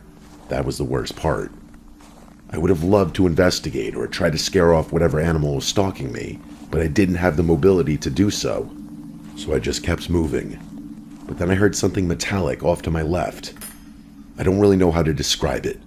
It was this low sound, like something lightly hitting a fence post or a piece of equipment. It was freaky because there wasn't supposed to be anything but trees out there. So I had no idea what could be making a metallic sound of all things. The sounds must have distracted me, because it dawned on me that I hadn't been keeping track of those footprints I noticed earlier. I looked down and realized they were gone. I turned around frantically, but I couldn't see when they had branched off or if they had turned around or something. I kept looking to my left, trying to see through the trees so I could at least spot whatever had made the sound. My eyes locked onto something, and the alarm bells started going off in my brain. There was another set of footprints coming out of the tree line on my left, running parallel to mine through the snow. They weren't that far away, which was the most concerning part. Whoever had been ahead of me on that trail was now walking alongside me through the trees. At that point, I was so scared that I wasn't thinking straight. I should have kept my mouth shut. I should have just kept going. But instead, I spoke up, asking if anyone was there. I didn't get an answer, and after about 20 seconds of waiting, I knew I had to get out of there. But my stupid ankle was still killing me, so I couldn't move that fast. I wanted to run or at least jog, but I couldn't. I was pretty close to camp though, so I just told myself if I kept moving, I'd be fine. I wasn't hearing footsteps behind me anymore, which was good, but I knew there was someone out there, someone who had been ahead of me at one point, which did make sense. I was really close to my sight when I heard the sound of a heavy branch snapping from somewhere behind me. It obviously wasn't a natural sound, or I wouldn't bother mentioning it. I didn't stop moving. I kept thinking about how if I just made it back, I'd be good. And eventually, I did reach my campsite. It was fully dark at that point, and only after getting inside my tent did I realize I wasn't any safer in there than I had been hobbling through the woods. I started packing immediately. My stupid foot made it so hard to move quickly, but I tried my best to rush. I'd say maybe 60% of how scared I was due to the fact that in a fight or a chase, I would be completely screwed without the ability to move properly. Before I finished packing, I heard the thing that I had been dreading the whole time. Footsteps right outside the tent. I was so unbelievably scared at that point, and I started thinking about all the options. The footsteps weren't approaching my tent, but rather circling it. There was nothing I could do but wait for them to charge my tent. The sounds of them circling went on for what felt like 5 minutes before everything went quiet. I hadn't heard whoever was out there walk away, but I didn't care. I was leaving, person or not. I finished packing and took a really deep breath before unzipping my tent and stepping out into the snow. The moment I got outside, I looked into the trees and screamed. There was a guy standing in the tree line staring at me. He was really old and sickly, almost like he was dying. He looked disgusting. I stared back at him. I was fully expecting him to charge me, but he didn't. I put my hands up and said, "I don't want no trouble," and he didn't respond. I didn't know what to do. The staring contest lasted a few minutes before he said something I still think about. He said, "You're a lucky man," then turned and disappeared into the woods. The rest of that night is pretty blurry, partly because I was still in so much pain, and partly because of the encounter. If that guy wanted to fight me or kill me, he probably could have. With my ankle all messed up, there would have been nothing I could have done. I finished packing and left, not even caring about it being dark. When I eventually got checked out, I was told I had severely sprained my ankle, and it was a miracle I hadn't messed it up worse by walking. I ended up reporting that freak in the woods, but I know nothing was going to come of it. I didn't take another winter contract for almost a year. I still do remote work, it's my livelihood and I'm good at it, but I don't camp alone on winter assignments anymore. I either bring someone with me, or I turn the job down. This is still the scariest thing that has ever happened to me.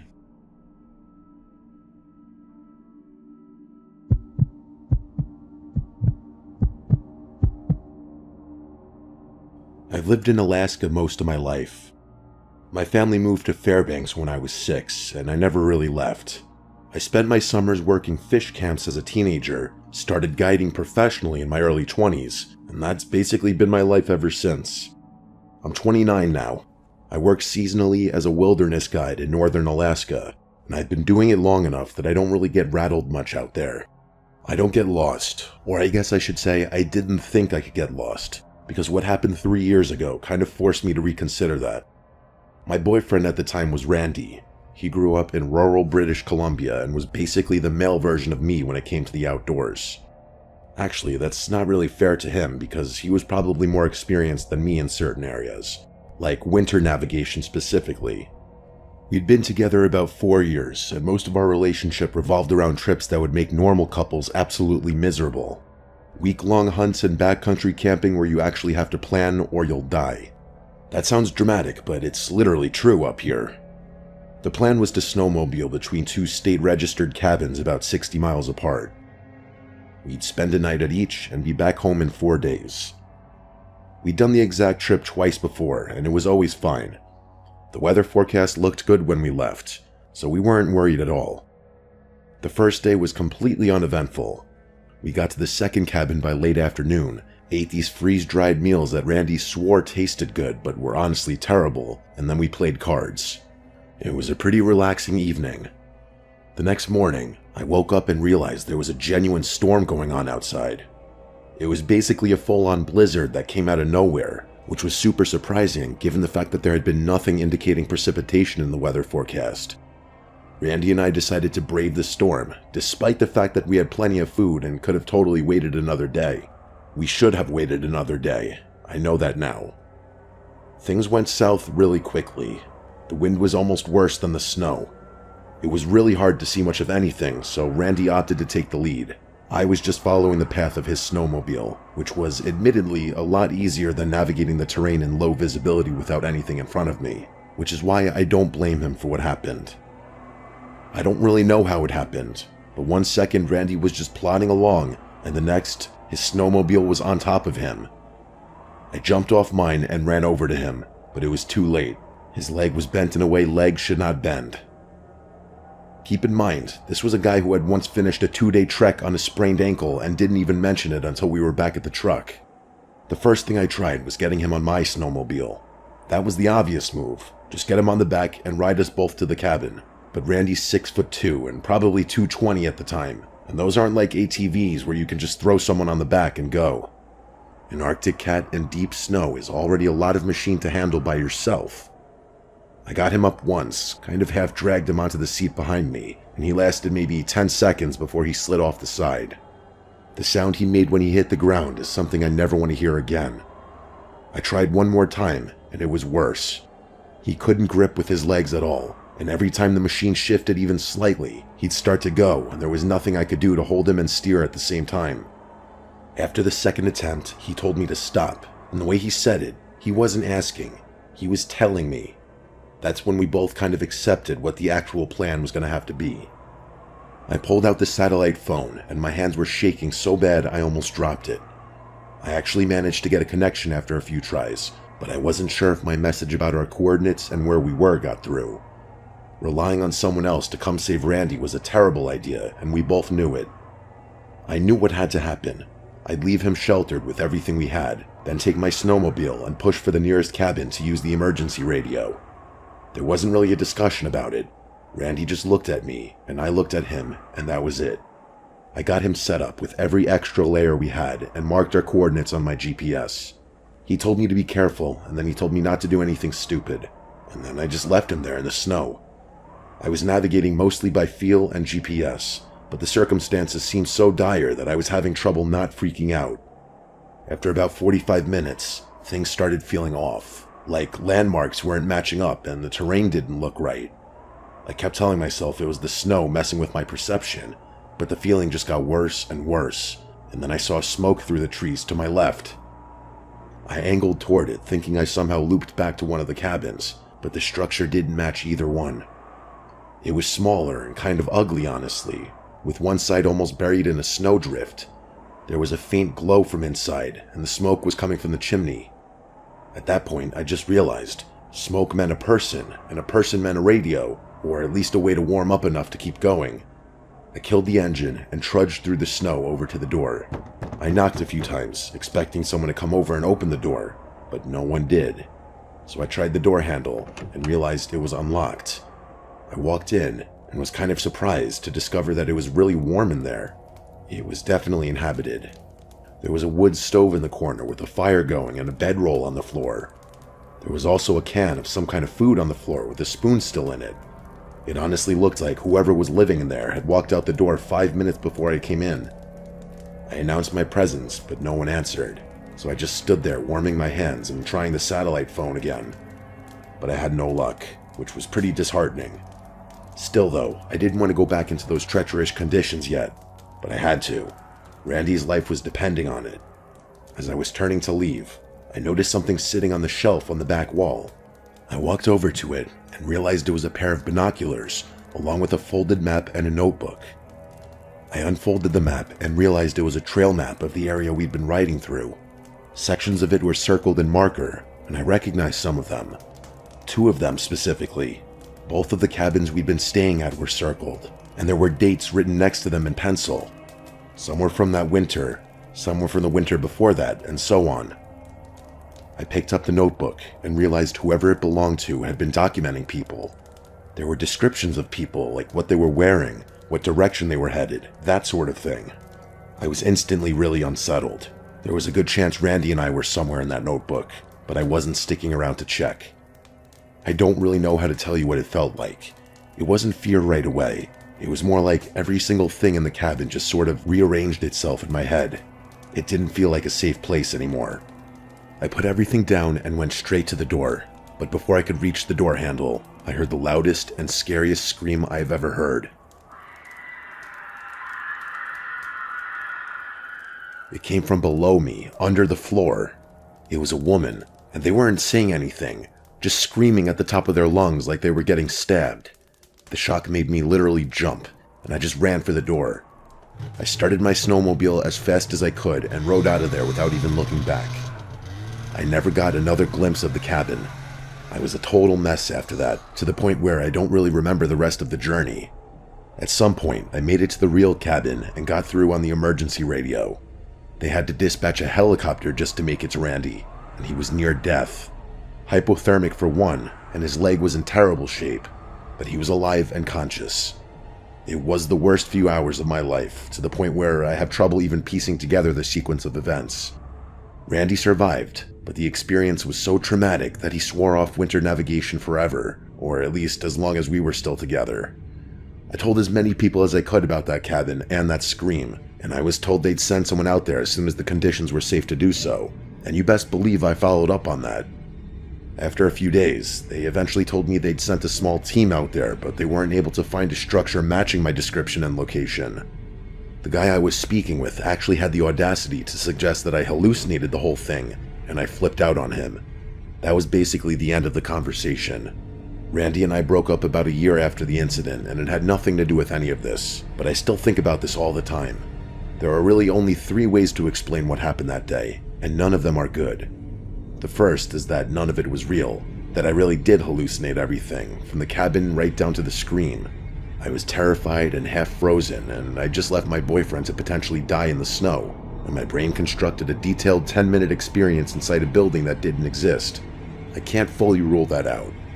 The second is that it was real, and that person screaming was someone who needed help, someone who I just left there, probably to die.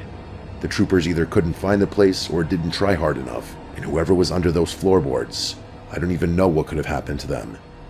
The only other explanation is that it was some kind of trap. Maybe the smoke and the light were supposed to draw someone in, and whoever wrote those notebook entries had been tracking people through that area for a while, looking to kidnap someone or God knows what else, and I had walked directly into it. Or worse, maybe that trap had actually worked. That scream, maybe that was someone unlucky enough to walk into that cabin sometime before me, and if I had gotten there a little earlier, it would have been me under those floorboards. I'm not sure what to make of any of this.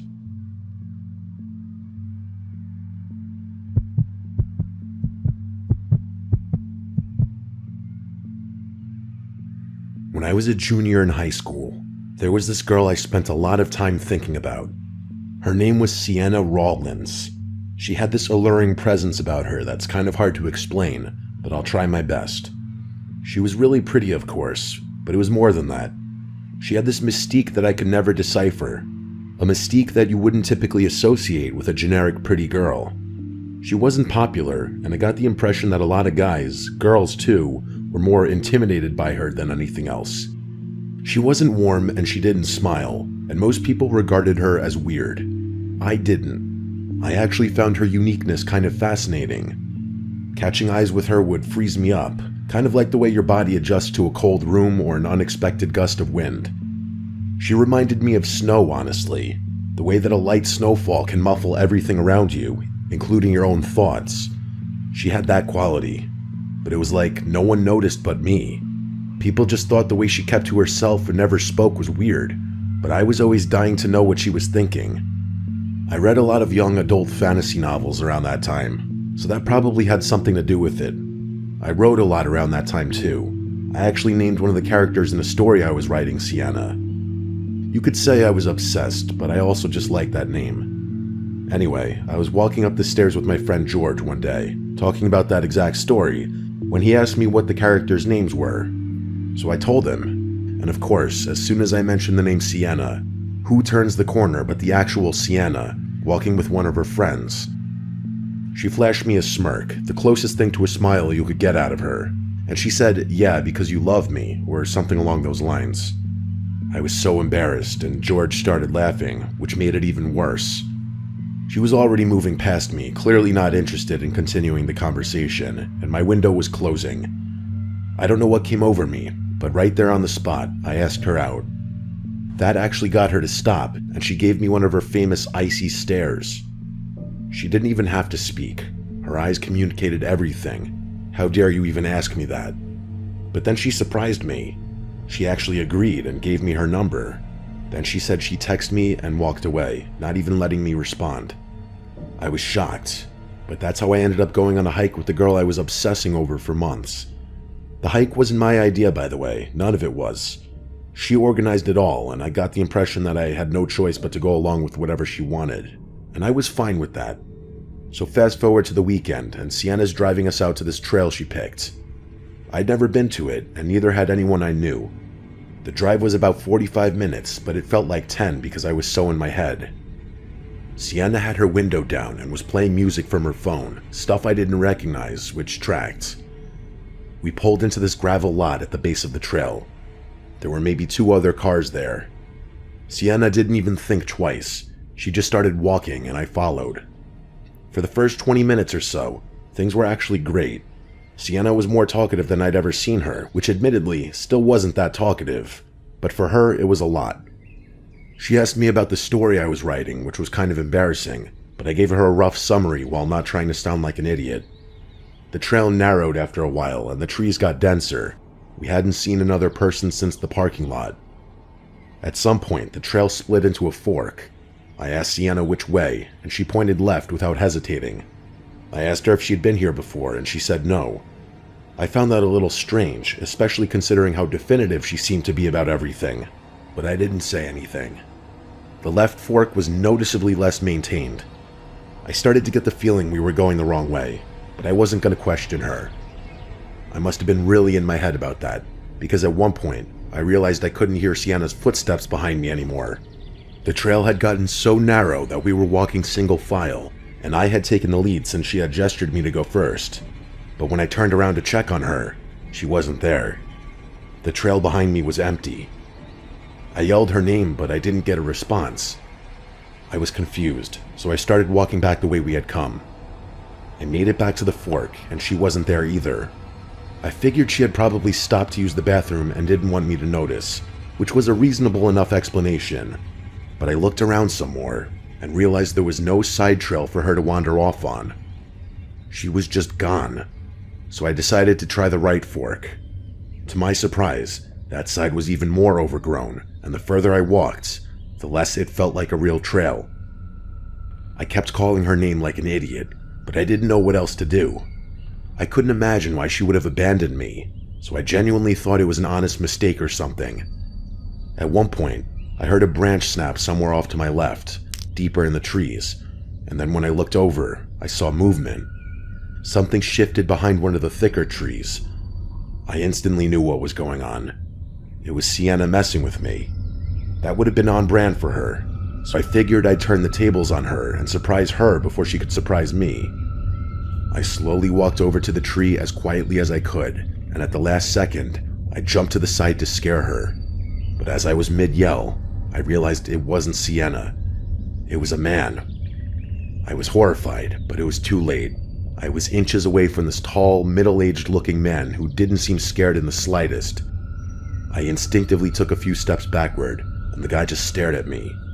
Before he could say anything, I blurted out that I was just looking for my friend or something like that, which in hindsight was a completely useless thing to say. He clearly didn't care. He started walking towards me, so I turned and started walking back toward the trail, trying not to run. But then I heard a second sound, this time from my right. I looked over and saw another person moving through the woods. The second guy wasn't even trying to hide. He was just standing in the open watching me, and he was holding what looked like a tree branch in his hand. That's when I just ran. The second guy was blocking the path back to the trail, so I was just running through the woods with no real sense of direction, hoping there was another way back to the main trail. As soon as I started running, both men started running after me. They weren't even trying to be quiet about it anymore. I ran for a few seconds, but it was hard because the woods were so dense. Before I could react, something grabbed my ankle and I fell. It was the first guy, and he was trying to pin me down. I screamed and kicked, and by some miracle, I was able to get him off me. I scrambled back to my feet and kept running. My mouth was full of blood at that point. I don't think they followed me after that, but I didn't care. I ran until I found the trail, then kept running until I made it back to the parking lot. Sienna's car was still in the lot, but the other two cars were gone. Sienna wasn't anywhere in sight, which freaked me out. I started thinking those guys who had tried to catch me got her, and that she was in danger. I didn't know what to do. I must have called her phone like 10 times and she didn't pick up. I was just about to call the police when she texted me asking where I had gone. I was typing a response when I looked up and saw her walking out of the tree line completely calm. I yelled at her to hurry, trying to explain what happened, but she didn't seem fazed. I told her I wasn't kidding, but she seemed more irritated than anything. Either way, we got in the car and started leaving. I told her everything, and she still didn't seem particularly moved, which was absolutely insane to me. That's when I demanded to know where she had gone. She told me she thought I had gone ahead without her, and that she was trying to catch up the whole time. I knew that was a lie because I walked all the way back to the fork, so there's no way I would have missed her. That's when it dawned on me that she might have had something to do with it. What that something could have been, I had no idea. The ride back was the tensest 45 minutes of my life. I kept looking over at her and wondering whether someone so innocent and nonchalant could do something so heartless and cruel. Honestly, the answer was probably yes. She got to my house, we said goodbye, and then I was alone again. I was still so shocked by the whole encounter. I couldn't get over the fact that within minutes of Sienna disappearing, two strangers appeared in the exact stretch of woods she led me into.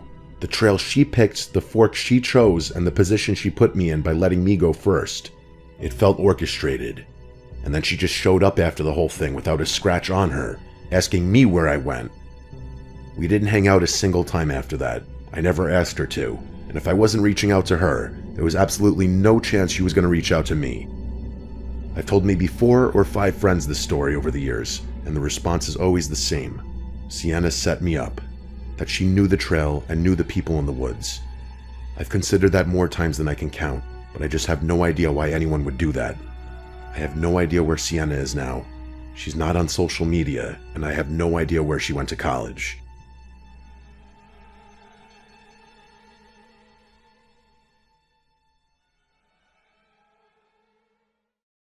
Children can use drawing as a way of expressing feelings or emotions that they don't understand, but sometimes children simply draw what's familiar to them. So if a child is drawing pictures holding hands with strangers, there might be something more going on there. This is part 3 to children's drawings with disturbing backstories. Martin and his wife are the parents of 2 children, a 6-year-old daughter and a 3-year-old son. Martin shared with me something disturbing that he and his wife had discovered recently. Their daughter, who I'll refer to as Jess, loves to draw, and so they'd give her all the art supplies she'd need to keep her quiet and entertained for hours. They have an entire Crayola backpack full of art supplies that Jess uses, filled with markers, colored pencils, crayons, and construction paper. Jess has piles of drawings in her room and even in her backpack, and most of them are normal, innocent drawings. However, one day Martin found a picture in Jess's room that he was kind of confused about at first. It was a picture of some random-looking woman holding Jess's hand, but it didn't look like Martin's wife, who was blonde. It was a brunette woman. Martin asked Jess who the woman was, and she said it was the woman who would visit her sometimes. Sounds like something a 6-year-old with an imaginary friend would say. When Martin asked what her friend's name was, Jess said Lucia. This was immediately cause for alarm to Martin, so he went to show his wife the picture, and asked his wife if it looked like her sister. At first, his wife said it looks like it could be anybody, but when Martin said her daughter said her name was Lucia, she gave Martin this telling look as if she immediately understood. Lucia was the name of Martin's wife's deceased sister, who died before either of the couple's children were born. The couple went to the daughter's room and asked Jess who exactly Lucia was. Jess again said, "She visits me sometimes." Trying to get more details, the couple asked what time she usually visits, and what do they talk about. She responded something along the lines of, "She visits at night sometimes when I'm drawing." Martin's wife asked Jess to draw another picture of her the next time she sees Lucia, this time with more details, and Jess agreed to do so. From now on, Martin and his wife would keep Jess's door ajar just so they could hear if Jess was talking to someone. It wasn't until a few nights later that while in the kitchen, the couple both heard Jess talking to someone in her room all of a sudden. So the two went towards the room quietly to listen to what she was saying. There were long gaps in between what Jess was saying, but she was clearly talking to someone or something that didn't appear to be there, because she seemed to be answering questions that the parents couldn't hear being asked. At one point, Jess said, "They asked about you when they saw my picture of you. They want me to draw you again." Then Jess stopped talking completely, and that was when Martin and his wife entered the room and asked if she were talking to Lucia again. She nodded her head, and they asked where in the room Lucia was. Jess turned and looked around the room, then focused on the corner and said, "She's standing right there." Martin and his wife looked in the corner of the room, to nothing. Yet both of them agreed they felt an uneasy feeling in the room and were extremely uncomfortable. Martin's wife said softly to Jess to draw what Lucia looks like right now, down to every last detail, and after Jess said, "Okay, Mom," the couple left the room. Jess didn't speak anymore, and the parents were left feeling a little uneasy. It was a short time later that Jess called her mom back into the room, and so both Martin and his wife went back to her room, and she presented a new picture. This picture confirmed the couple's fear. This was the photo. In this new photo, with a lot more detail, Jess drew Lucia to have blue eyes, a small mole above her lip, and dressed in white. Lucia was buried in white, and had blue eyes and a small mole above her lip. Martin's wife was never close with her sister, having only attended the funeral for a short time, and so Jess had never learned of her deceased aunt yet. There were also no pictures around the house that she could have seen. Martin and his wife told Jess that they didn't want her talking to Lucia anymore. This was not because Lucia did anything particularly horrible in her life per se, but rather that it was genuinely scaring the couple. The couple had a priest come bless the house and ask any spirits to please leave in peace. According to Martin, they haven't had to deal with any further instances. This was submitted by an art teacher from an elementary school. Twice a year with each class, the teacher would hold what she called draw and tell, which would have the children draw anything that meant something to them and then tell the story behind it. This was with a 3rd grade class. As most students were drawing pictures of them and their families, or pictures with their pets, or any other number of things, one boy was drawing what looked like nothing but fire.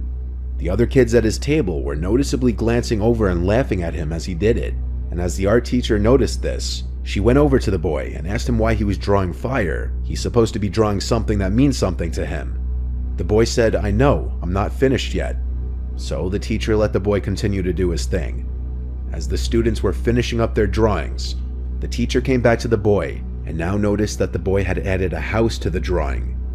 The teacher asked the boy to come with him to the hall, and she took the drawing with them. When in the hall, the teacher asked the boy why he was drawing a burning house, as this was completely inappropriate for a draw and tell. The boy replied, "No, it's not. This is the house my parents tried to burn down with me in it." The teacher was speechless and didn't know what to say. She kept the drawing and told him to take his seat, and told him we're not going to do the draw and tell. When they re-entered the classroom, she sat at her desk for a moment, fighting back tears, and eventually announced to the class that everyone would be taking their drawings home with them instead of doing draw and tell. This one comes from another parent who wanted to remain anonymous, so all names will be made up. Brad and Jane are the parents of Molly, who was 5 at the time of this happening. Molly is a quiet and well-behaved girl according to her father, which makes this story even creepier. Brad and Jane's bedroom is right next door to Molly's. The night the strange events began is when Molly came to her parents' room and said she's scared that something's in her closet. Brad walked her back to her room and showed her the inside of her closet to assure her that no monsters were in there. The next night, Molly returned to her parents' room, saying there's a monster inside her closet again. This time, Brad and Jane let Molly sleep with them, and then the following day, Molly drew a picture of the alleged monster she was seeing and showed it to her parents. Brad stated the picture admittedly creeped him out, but till this point, this all just seems like normal child stuff. Until one of the next nights, when Brad and Jane woke up to Molly crying and screaming.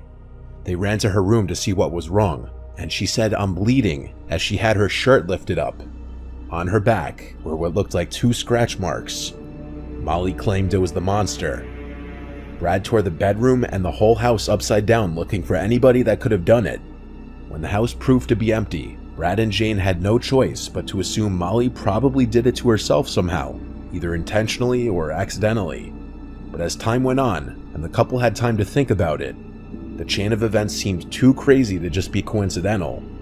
While the couple had Molly ease back into sleeping alone, Molly never changed her story that the monster was the one to scratch her back. To make her feel better about sleeping alone, they moved Molly's furniture to the spare bedroom and made that one her new room. Molly came to her parents' room a couple other times in the middle of the night, but both times, when asked if she saw the monster again, she said, "No, I'm just scared." Luckily, no bodily harm was done to her in her sleep again. This following picture and story was submitted by Giovanna, who had found this picture on her desk in her room because she allows her 7-year-old brother to use her desk to draw on. She found it strange from the beginning that her brother would leave this on the desk in the first place, because normally he would take all of his drawings with him back to his room and hide them. But since he left this one, she felt like he wanted for her to see it. Upon taking a look at it, it looked like an innocent enough family drawing done by a 7-year-old. But then tucked away in the corner is a black figure labeled the Taking Man. Giovanna left this on her desk for a couple of days before she noticed the man in the corner after looking at the drawing again. The man is on a swing, but the family doesn't have a swing set. It could just be chalked up to the child being 7, but he had never asked their parents for a swing set, nor expressed any interest in one in general. Underneath the mysterious man labeled Taking Man appears to be some object which Giovanna thought may resemble a window or some kind of door in the ground. So she went outside to go check out the lawn for any sort of door, window, anything. But there wasn't anything. A few days later, while in the bathroom, which was across the hall from her brother's room, Giovanna was washing her face when she heard her brother giggling and talking. This could have just been him playing with his toys by himself, but still, after finishing up her skincare routine and rinsing off her face, Giovanna went to go check on her brother. His door was cracked open a bit, so she looked in and saw him on the ground talking to something under his bed. She quickly opened the door, and her brother got up and sat on his bed and turned his head to the TV. Upon asking him who he was talking to, he said he wasn't talking to anyone. Under the assumption he was just playing around, Giovanna went to sleep. The next morning, her brother woke up holding an empty glass, asking if she could fill it with chocolate milk. And so Giovanna went downstairs to fill his glass and come back up with a couple snacks for herself. She went into her brother's room to oddly enough see him fast asleep. She woke him up and handed him the glass, and he insisted that he didn't ask for it. She knew he did though, so she didn't argue with him and left the glass next to his bed. That night around 4 a.m., Giovanna woke up to hear her brother talking again. So she went across the hall to her brother's room and peeked her head inside. And the last thing she remembers is hearing her brother talking to someone and seeing a black shadow in the room. The next thing she remembers is waking up in her bed the next morning. When confronting her brother, he denied any recollection of talking to anybody last night. When Giovanna decided to tell her parents about the drawing and what she thought she witnessed the night before, they had a talk with him, and he told them that the person in the picture is the taking man, and he takes things and brings them back. I really trust him, he's my best friend. He also gives me red berries, I think they're called cranberries. Now he won't come back. Giovanna doesn't know if what she saw in her brother's room was a dream or not, but she remembers it vividly and says it didn't feel like a dream. And yet, if it weren't a dream, she has no recollection of what happened after she saw that shadow in her brother's room. Her little brother hasn't spoken of the taking man since.